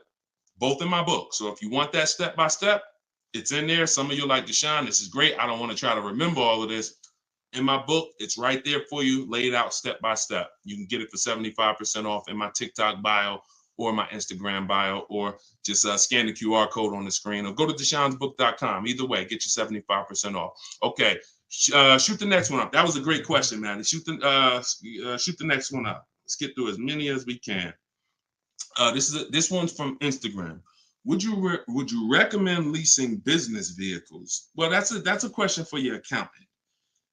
Whoever is going to be helping you benefit from having vehicles in your business name, that's the person you should be asking, which is most likely your accountant, whoever does your taxes. Here's what I can tell you, and I'll keep this very quick. Many people are putting cars in their business name with no business, or no business that requires a car. Be very careful. There's 2 parts to this. One, whoever's going to teach you to put cars in your business name from a business strategy standpoint, that's who you need to learn from. Second is you can use what we teach to save money on the cars, because what I see these people, influencers, social media people paying for these cars, they'll never tell you what they're paying. And they go and they re-up their cars like crazy because they need it for their brand. The money they are losing, most people can't afford to lose. But unfortunately, they're desperate. But get the strategies, get the structure. I used to have people all the time ask me, Deshone, do you teach Toro and all of these, I said, look, I don't, but you need 2 people. You need me, because I'm going to teach you how to buy the inventory at below market prices. You need the business person who's going to teach you how to legitimately do the business, inventory and all of that. Those are the 2 people that you need. And without both of them, you got some incomplete counsel. But be careful listening to these people, man. If you don't have a business and you wrote off thousands of dollars in business mileage or thousands of dollars in car payments and maintenance, I don't want to be around you when you get audited. And the sad part is those people who told you this won't be around when you get audited, and you can't support that. Just be very careful we don't want a second wave of the PPP. You get a lot. Okay, that's it. We're not gonna beat a dead horse. Go ahead. Next question, Dolan. I think y'all get the point. Some videos were the worst videos to go viral. Did so much damage, still doing damage. Okay, TikTok. This one's from TikTok. Facebook, YouTube. Keep typing. We're not seeing many questions from you today. Do you recommend leasing over purchasing? So you missed what we talked about. I recommend you go back, watch the begin. See, there is no leasing or purchase. There is no either or. It's a based on how many years I'm keeping the car, I should be leasing. You can't, there is no either or. When you lease, you are not keeping your car and you are avoiding short-term depreciation, paying pennies on the dollar for brand new cars. That's not going and paying what they have advertised or walking in a dealership and say, hey, work me up a lease deal. That is not what I'm talking about. When you add up the payments from doing that, you're going to see you overpaid. You probably broke the 1.5% rule and you paid too much for a car you're giving back in 3 years. What I'm talking about is aggressive lease deal. Look at this. Give you an example. I'll give you an example right here. So, and this one, I love to use her because she was in the middle of the pandemic. Middle of the pandemic, people were out here buying Kia Tellurides for just $5,000, $10,000 over sticker. Bonita got hers in 2020. She got a 2023 Kia Telluride, put $600 down, and that was her car payment every month for 3 years, $600 on a almost $47,000 Telluride. Why is this so important? Some of you know, you may have seen the video, how much is every $5,000 in a car purchase price? How much is that per month on a loan? Every $5,000 is how much per month. So we're going to compare Bonita's incredible lease deal she got to someone who bought this same vehicle to show you that if you should have bought, but you lease, if you should have leased, but you bought, there's no way to win. It's over. $100. Good job. So that's clicking in. Ronald, great. $100. So whenever you look at a car, you look at a $10,000 car, your mind should automatically say that's $200 a month. 5-year loan. $20,000 car, $400 a month. 5-year loan. $45,000 car, which is about what Bonita got, that's a $900 car payment. So there's people driving this car. We're not even taking into account the taxes and anything like that. That'll put it up probably about 40. Actually, that'd be put it about 50. For her truck was 46, taxes and fees, call it 50. It's about $1,000 car payment for 5 years. She's paying $600. This is why there's no comparison. And sometimes your mind may play tricks on you. Yeah, but it's more than that. Is it? If you and I both drive out the same lot, same exact vehicle, you're paying, we're not putting any money into the deal. See, I want to make sure I keep you on track when you're not, neither one of them are putting any money into the deal. They're literally just going in, no down payment. All right, what's my deal look like? $600 a month, great lease. $1,000 a month, 5-year loan, no money down. So when we leave it the same, if I'm paying $1,000 and you're paying $600, is there any question of whether you're winning right now financially? Same vehicle. So as we drive, the only way you can eventually win, or I could eventually win if I bought, yeah, I'm paying $1,000, but I'm going to keep this vehicle long enough so in 10 years my Telluride is going to maybe worth $9,000. I kept it 10 years. It's worth $9,000 out there, but it's not losing value anymore. It's been in my household and I was able to outlive the depreciation. So now I win. Doesn't mean you lose. See, it's not like, oh, well, you lost, you should have bought. No, Bonita knows I'm not keeping 10 years. I'm not keeping 8 years. That's not my goal. Therefore, I'm going to shop for great lease deals and I'm going to pay pennies on the dollar compared to people buying. And that's my win. So there is no should I buy or should I lease? Do you recommend leasing over purchasing? I recommend leasing when you should be leasing, which means you're not keeping your car 8 years. I recommend buying when you should be buying, meaning you're keeping your cars 8 years. You're going to outlive depreciation, pay it off, and have a car that is not losing value in your driveway in 8, 9, 10 years. That's when both people win. And if you're stuck in the middle, then what I recommend is you get out of stuck in the middle because you're losing tons of money. Get out of being stuck. Buying leases out, buying loans, straighten them in. Get to one, choose a side. I put 2 good sides in front of you. Choose a side. All right? Good question, though. Go ahead, Dolan, cue the next one up. This was good, man. Wait, let me make sure. I'm trying to make sure I'm sharing all of this. Shout out to the sharers. Everybody getting value out of this? Type $signs if you're getting value out of the show. This is what we do. All right, go ahead, shoot it up. All right, a lot of questions from TikTok today. YouTube, y'all, come on, type the question. All right, good to see you, Melody. I see. All right, when is it a good time to buy a car? Sashi, there's no good time. There's no bad time. Dealers have to make deals. See, I want you to not believe the marketing. What I want you to also do is I want you to pay attention when we do these shows. Pay attention to I don't want you shopping in an emergency situation unless it's an emergency. What does that mean? If your car was totaled, stolen, then it's an emergency. You got a couple days, no problem. You can use what's in my book. You can get bids. As long as you get multiple offers, you won't overpay. If you have your back against the wall, that's going to happen every now and then. Multiple offers is the key. If anybody had to go buy a TV right now, I said, look, you got 48 hours, you got to get a 100-inch TV, and you got to get a great deal on it. Is anybody worried about overpaying for the TV? Anybody on here? In 2024, is anybody worried? Dad, man, I only got, back in the days, it might have been like, oh, shoot, 48 hours. That might not be long enough. But you know where to go. Amazon.com, BestBuy.com, Walmart. I'm going to find the best deal on a TV. What I'm telling you is that's the same way you approach car buying. The more you do it the way you shop for everything else, the more you're going to see, oh, this is a lot easier. I'm in a lot more control. I eliminate buyer's remorse. So so even if your back is against the wall, if you're shopping, buying, you still should be getting multiple offers to make sure you're getting the lowest in the market. I'd say at least 5 because 80% are overpriced. Now, if you have time, then what you should be is in the market early.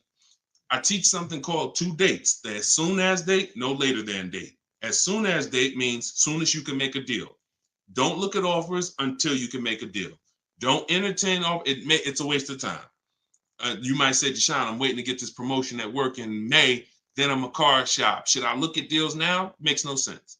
You can watch the market, but it makes no sense to entertain offers because you're not in a position. So as soon as you could accept an offer. Now that might be today. Then no later than date. That's the deadline. The gap in between that is your leverage. What does that mean? The ability to say no. See, you're about to start shopping in a way where you can say no, and the people that are walking into dealerships usually have put themselves in a position where they can't say no. So they're walking in saying things like, I need a car right now. My lease is up. If your lease is up, call, get a free extension. You shouldn't be shopping with your back against the wall. They're walking in saying things like, man, nobody has cars. That's because one dealer they walked in didn't have cars. Maybe they went to a second one, didn't have the color they want, and they're like, man, nobody has cars. They're broadcasting that energy, which is actually that's going to cost you. When car salesmen take it from me, I was in there every day of my life for 14 years. Not every day, we had days off, but when you say things, we're trained to hear them. No one has cars. That means the price just went up. If I have a car, you're going to pay more for it.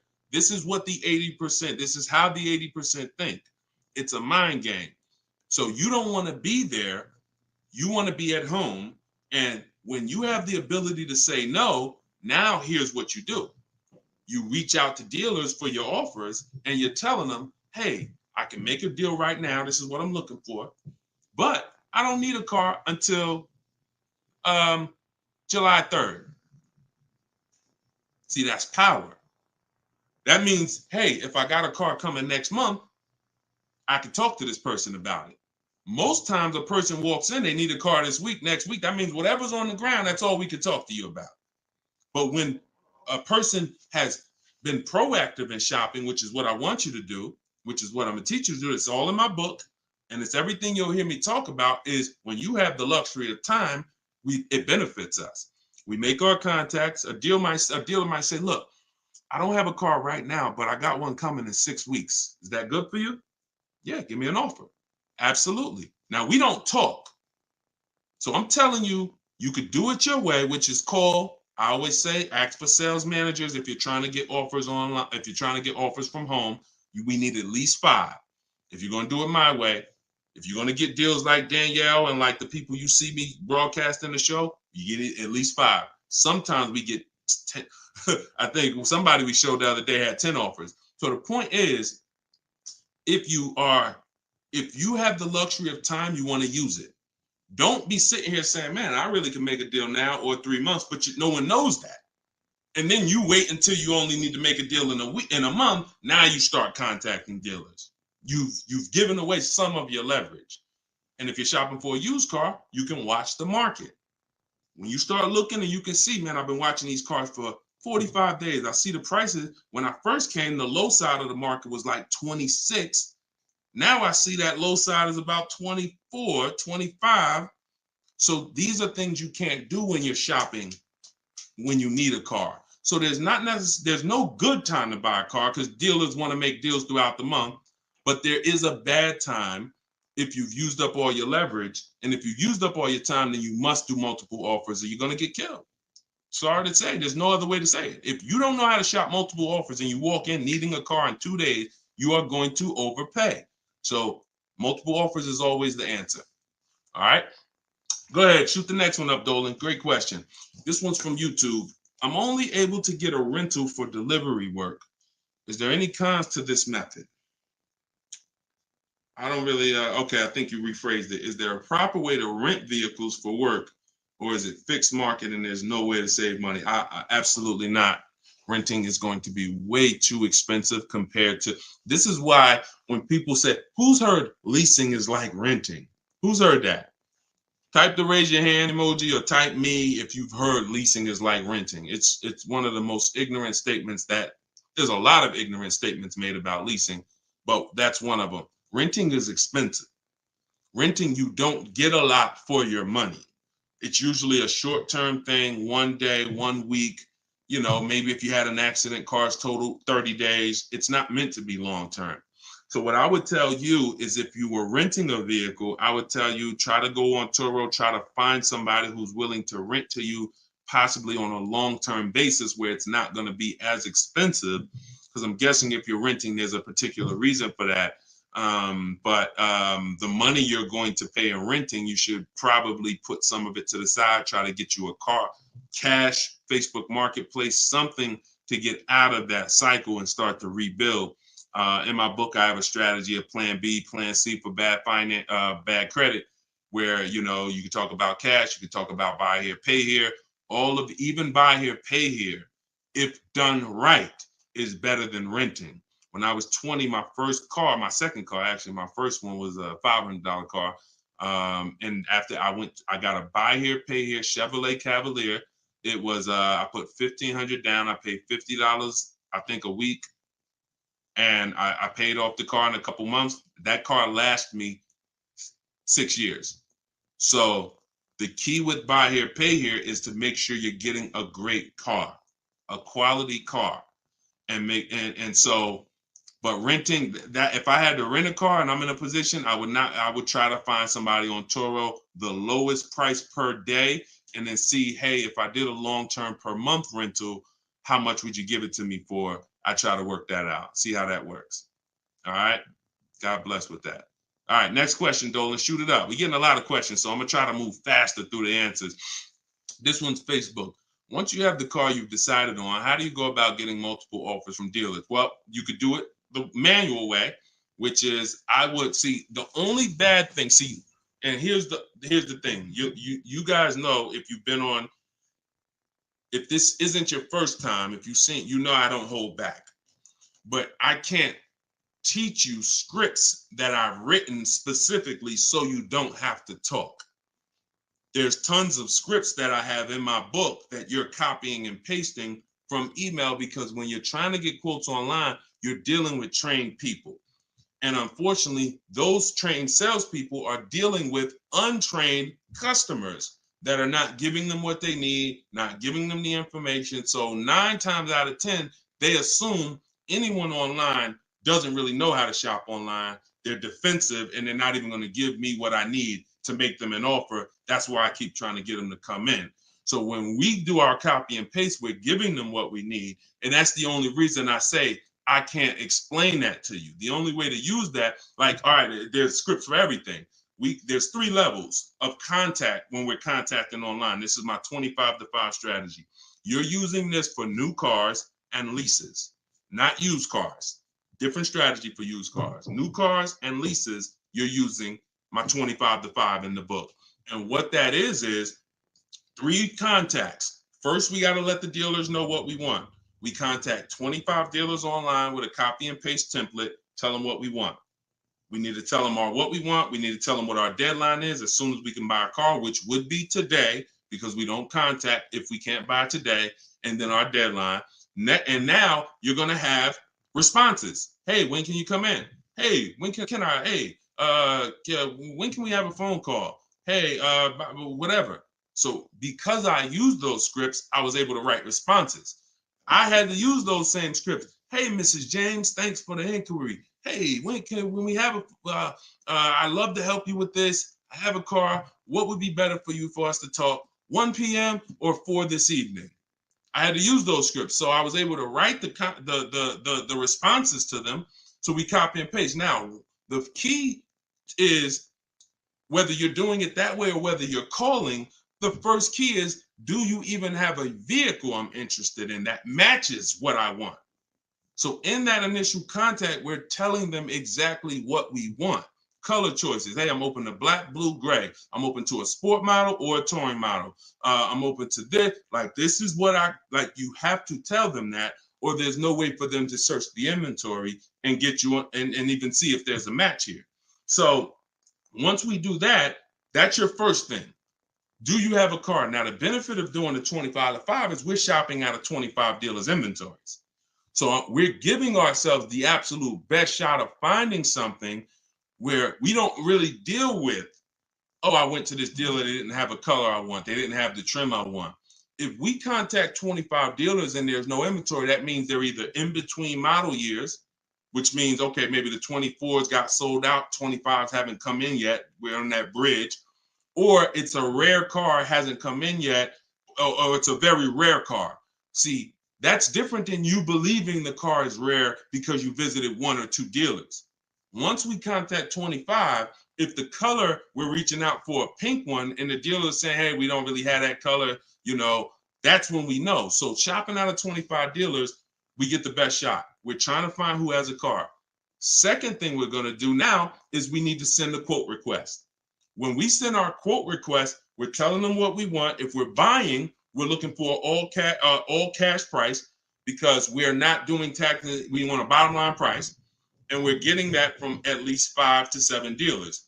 Because when you shop correctly, remember this, when you truly have shopped multiple offers correctly, you're going to see at least a $3,000 to $5,000 difference from your lowest offer to your best offer. I've been working with people around the country. We're 2 million followers. We have 1,700 people we've worked with personally since 2021. That is the consensus. 3,000 to 5,000 bare minimum. And in fact, some of you who are looking for higher price cars, you look at somebody like Kimberly. Kimberly used multiple offers. Her Maserati she was shopping for, she picked it up a little while ago, $86,961 vehicle. They offered it to her for $66,261. Deshone, that sounds crazy. She saved 20 grand. Actually, 20,700 on that offer. So now you never can pick. You don't know where the bottom is. She didn't go in saying, if I can't save 20 grand, I'm not getting it. That's not how we go in. We go in, we do multiple offers, and we let the bottom reveal itself. We don't choose the bottom. All right. So once we do that, we're getting our quotes, and there's going to be a lot of people who try to stop that. Hey, we only do business in person. When can you come in? So you need scripts to respond to all that if you're going to do it fast and shop like we shop, 60 minutes, 90 minutes. But if you're going to do it manually, then you can call sales. You can ask for sales managers and try to get them that way. But do not make a decision before you see at least 5 offers. 5 to 7 offers. Nobody who's listening to me will ever buy a car without seeing 5 to 7 offers, new cars and leases.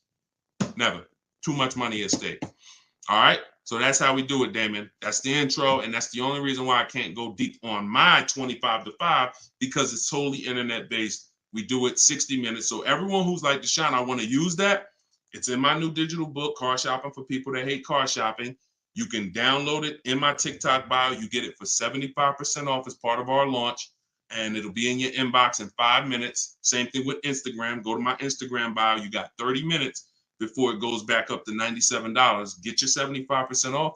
And I'll post a link. Cue the next question up, Dolan. I'll post a link again for you guys here on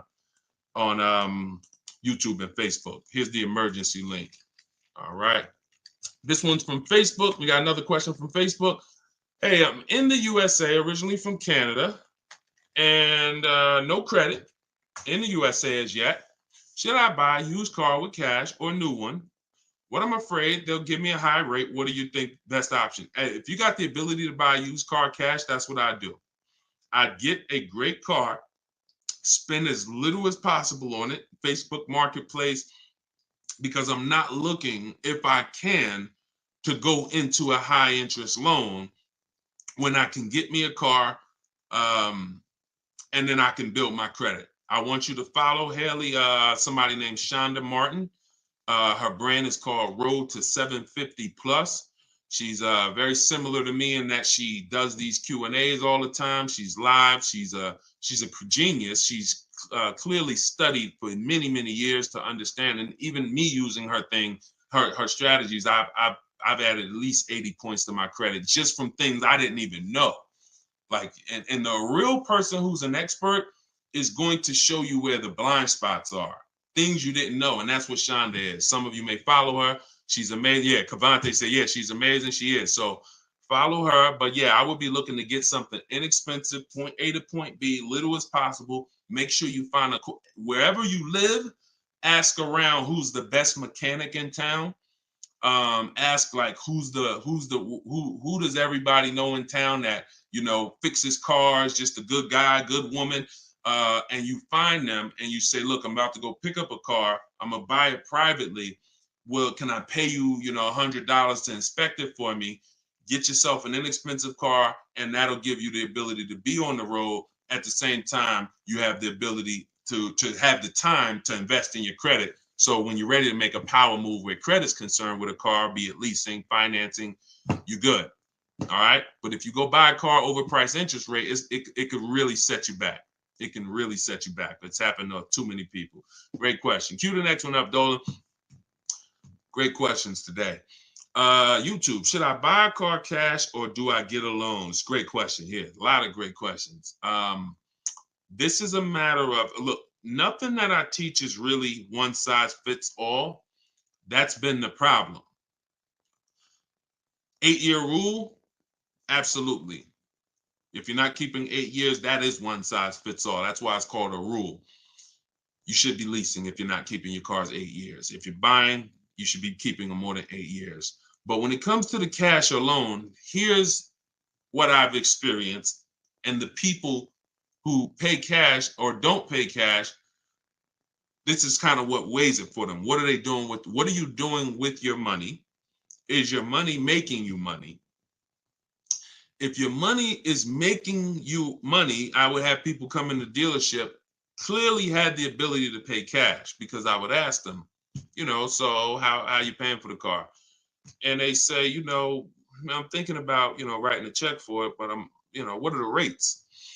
And if we had a special interest rate from the bank, like 0% or 0.99%, 1.99, 2.99 even, they'd usually take the bank's money so that their money could keep making money for them.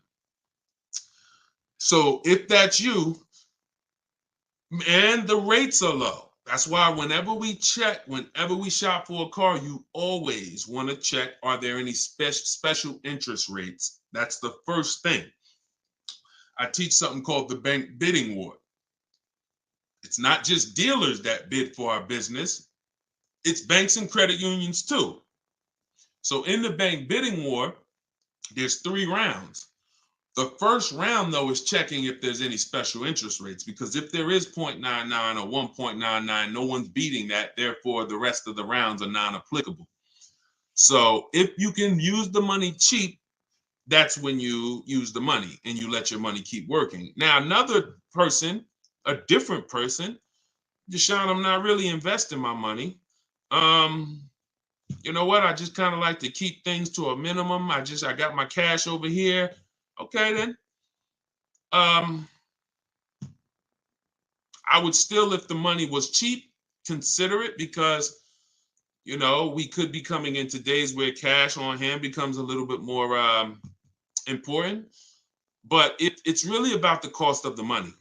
If rates are high, 6, 7, 8%, 9%, 10%, then you want to put as much down on these cars as possible. If you're buying them, you want to put, you want to pay them off if you can, because the money is expensive. So it really depends on the cost of money. People, when the cost of money is cheap, they benefit from that, and I would think that those principles will work for anybody, and that's, you pick and choose which one of those situations fits you. But if you check the special interest rates, that usually puts it to bed. You see 0.99, it ain't no reason. Why would the bank's basically giving you free money to use. You can keep your cash on hand and still get the car. So I know some people don't believe in that. They don't believe in interest, but here's the thing. There's something called opportunity cost. Interest is not the only loss. When you're talking financially, opportunity cost is important. When you put 30 grand in a car and it gets you, we already talked about this. Cue up the next question, Dolan. Depreciation curve. When we start talking about financially making decisions, a lot of people see, if I put 30 grand cash into this car, what is my cash worth in 6 years? $30,000 car, what is it worth in 6, 7 years, y'all? 12, 10. So what's the return on that cash? It's not even positive. It's not even neutral. It's negative. So these are all the things that is like, okay, you go over that, what I just said over the last 6, 7 minutes, and you choose what makes sense for you.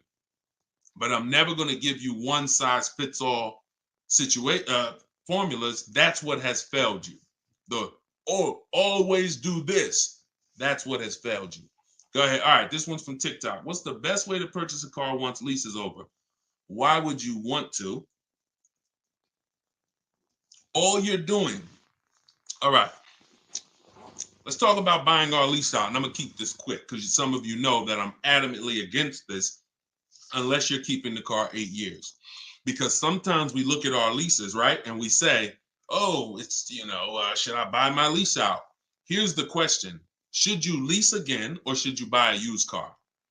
When you are buying your lease out, all you are doing is buying a used car. That's it. When you look at it that way, it's going to become more clear to you. It's your car. You don't have to go search for it. You do need to make sure it's a great price relative to the market, but that's all you're doing, buying a used car. So the question becomes, should I buy a used car or should I lease? And when you realize that the 8-year rule, breaking it, is going to continue to lose you money and put you in negative equity, you won't buy your leases because you don't plan to keep them again for another 8 years. I'm going to tell you how I found this out to be horrible. Guy walks in the dealership. I'm looking at the car that he has. He says, okay, I'm looking to trade this in and get me something new. So, okay, how many years old is that? About 5 years. Okay, cool. How long you had it? I had it since it was new. Okay. All right, you know how much you owe on it? Nah, I don't know. Now, that's not a good sign, because if a person tells you they've had a car for 5 years, and they've had it since it was new, wouldn't you think it was almost paid off or paid off, right? If that makes sense, type of dollar sign. If a person said, you saw me, like, yeah, I had that car 5 years. I bought it. I've had it since it was new. Shouldn't it be almost paid off or either paid off, right? So when he said, I don't really know what I owe, I was like, okay, no problem. We'll call the bank. We'll find out. All right. So I have the used car manager look at his because everyone who's in this position, I'm going to tell them about leasing. So I'm looking forward to that, because once I tell them about leasing and I show them the numbers and like, hey, you keep trading these cars, look how much you're going to save. And some people will come in and their car was paid off. And I'm like, good thing is whatever that car is worth, you're going to get all that back. You're not putting it into your deal and using most of it as a down payment. So I've literally changed people from financing or buying to a lease, giving them a check back for their whole car that they was coming to use as a trade, and they get a check for $12,000, and then they leave with a lease with no money down or little down, and they're like, yo, this is great. So I'm thinking I'm about to lay this out for him. And so used car manager goes, looks at his car, may say like, okay, I think the car's probably worth about 18. Okay, perfect. So let me call the bank, find out what he owes. Hey, how are you? I'm calling for Mr. Johnson here.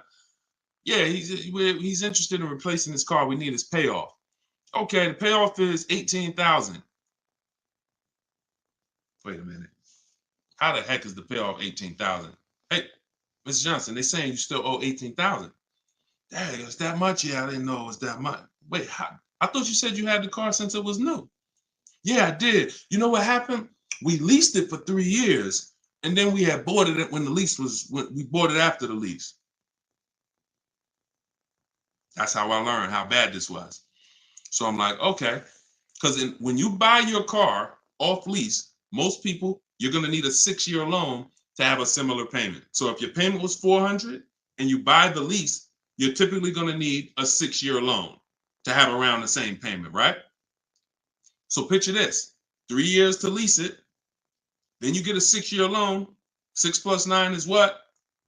6 plus 3 is 9. Anybody on here signing up for a 9-year loan on a car? Anybody? We got a lot of people on here. Anybody on here signing up for a 9-year loan? No? Okay. Room's quiet. So we've never signed up for a 9-year loan. Look, she said, heck no. Right. We never signed up for a 9-year loan, 9 years of payments on the same car. Yet when we buy our leases, this is what's happening.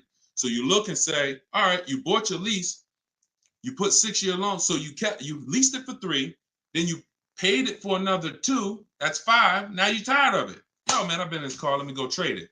Problem is, you still have 4 years left of payments. That's why buying the lease is horrible. One situation where it makes sense, if you're keeping it 8 years. That's it. If you're going to keep it another 8 years from the day you buy it, then potentially go ahead. Because all it is again, buying a used car. If you said to Sean, should I buy a used car or lease? How many years you keeping it? I'm keeping 8, 9. Buy the used car. Don't lease. So preaching the truth. Thank you, Kevin. I'm glad, man. And hopefully these stories will stick in your head. So when you encounter these situations, you know, when someone says to you, hell, man, I'm thinking about buying a lease, you'll never forget the story. So this has nothing to do with getting the best deals. This has everything to do with having the best deal structure. So I'm glad that clicked. Go ahead, shoot the next one up, Dolan. Oh, I see we already been on for. All right. We'll do a couple more. I'm trying to get through them as quick as possible. Y'all, if y'all like Deshone, I love to know everything you teach of how you shop for cars. Everything I teach is in a step-by-step way. In my digital book, Car Shopping for People That Hate Car Shopping, 7 Steps to Saving Time, Money, and Avoiding Dealerships. Everything we do is a bid. We're buying cars and leasing cars in 90 minutes, 60 minutes. When you get good, you'll be able to do this in like 45, 60 minutes. You never spend more than 30 minutes in a car dealership.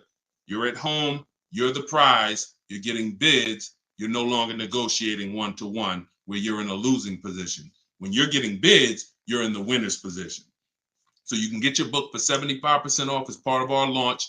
So we want to do 75% off. It's normally $97. In my TikTok bio, you can grab yours. It'll be in your inbox. And some people say, before I get to this next question, Deshone, is it in print?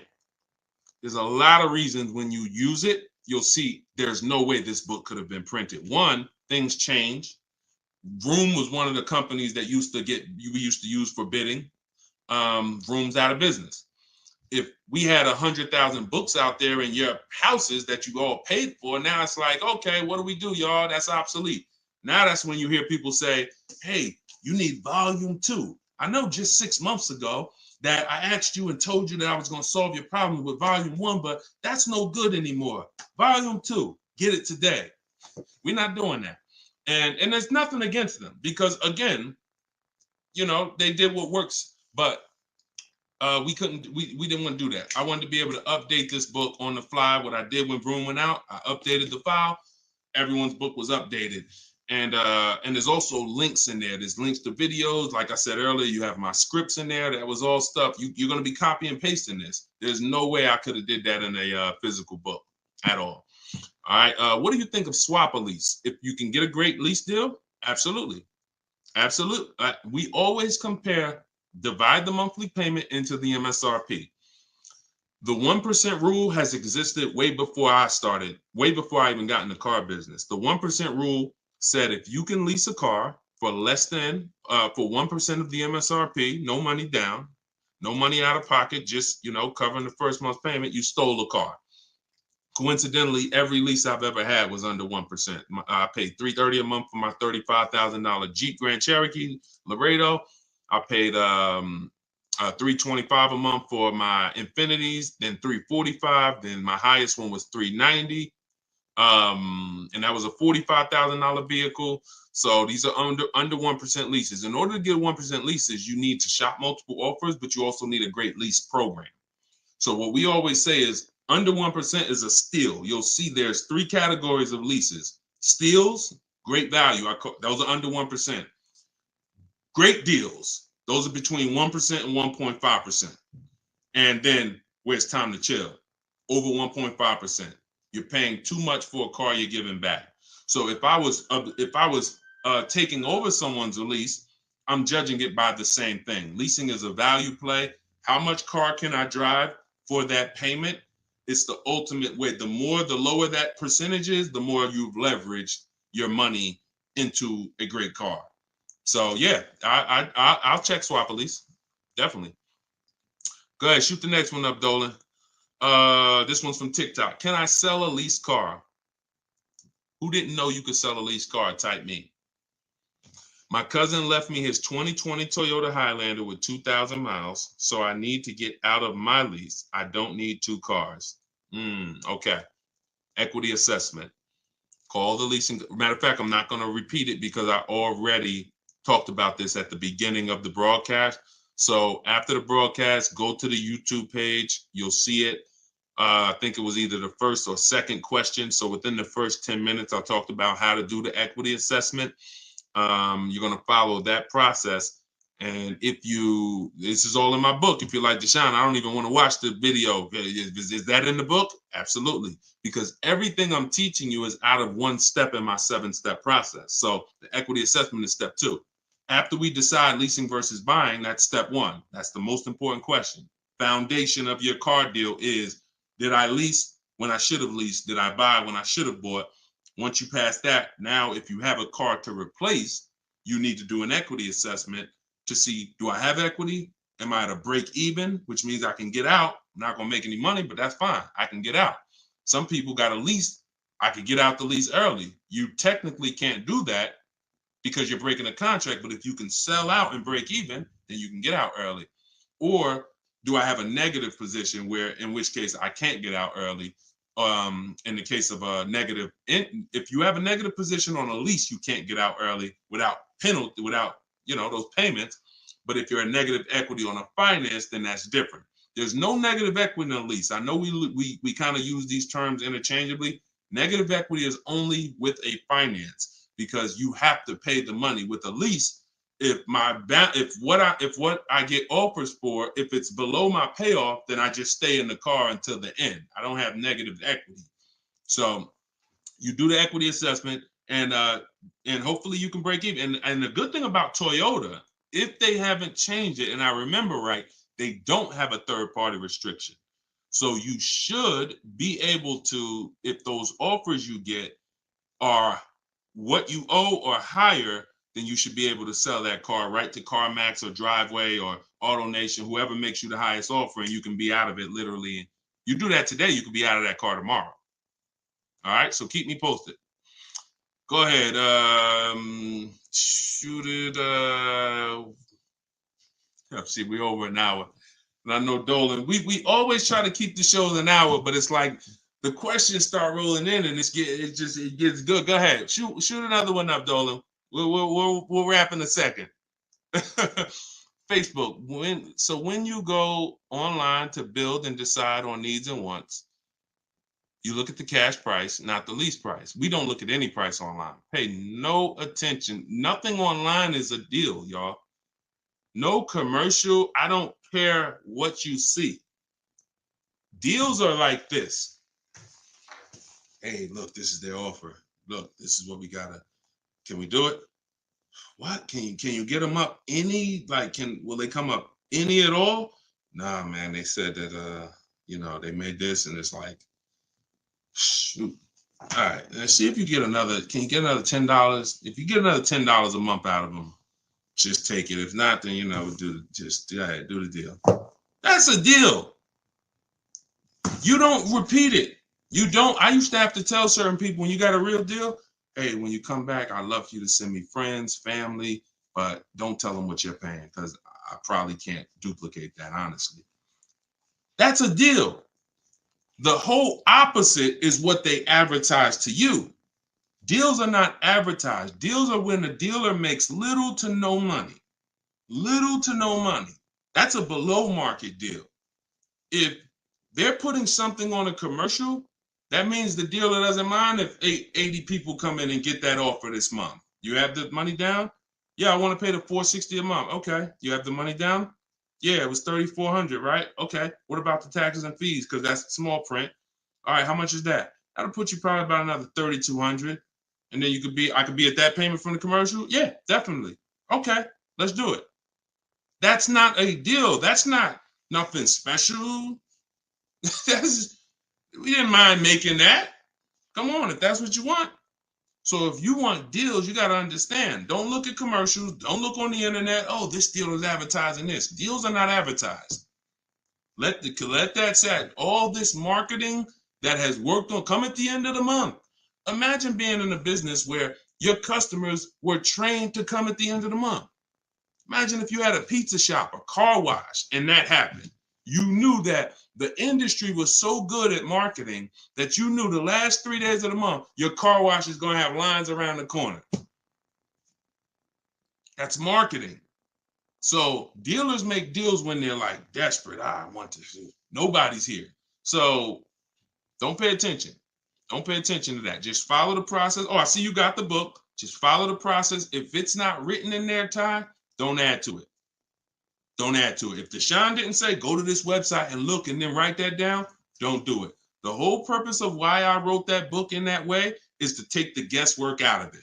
If you find yourself like, okay, what should I do here? All right, I'm going to do this. You're probably off my path, because my path is very rigid.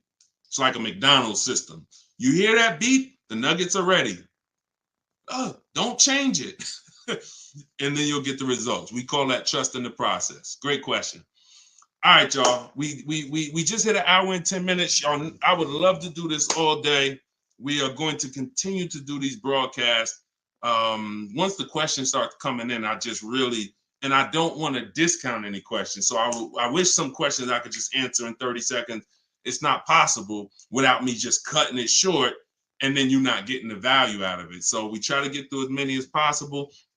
For everyone who wants everything I teach in one place, you can get everything in my social media videos.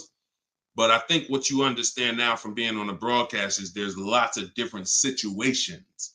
So when you're moving through my social media video, you're saying, oh, he's talking about leasing here. He's talking about buying a used car here. He's talking about banks here. He's talking about high mileage here. All right, that means I got to try to piece this together myself. Same thing with the broadcast here. If you're like Deshone, I want everything in one spot, step by step. It's all in there. Leasing's in there. The high mileage paths are in there. The new car purchase paths are in there. Used car purchase paths are in there. And step 7 of my book is delivery. So you shouldn't be thinking, oh, I'm gonna read the whole book, then I'll start shopping. No, it's action guides. It's essentially a big checklist. Do this, do this. By the time you get to step 7, you should be picking up your car, getting ready to have it delivered. So that's the way it is. You don't take a quiz at the end. The quiz is, if you did it right, your car's on the way. So everyone can get your book for 75% off as part of our launch. It's in my TikTok bio. Grab yours, use it, and please make sure you email me your deal. As soon as you make your deal, send me an email. Deshone, check this out. I don't want to see just the car you got. I want to see the price you paid. You're going to have price assurance, and I'm happy to be on this journey with you. So get it in here. I'm going to send this link. I'm going to type the link one more time for you guys here on Facebook and YouTube. In case you missed the countdown, I just typed the link. You can grab it there. TikTok, Instagram, it's in my bio. Click that website and then click that button that says 75% off. So until then, thank you, Ty. Great questions today. Great questions. All the questions were good. And I'll see y'all on the next broadcast. We'll keep this going. God bless y'all.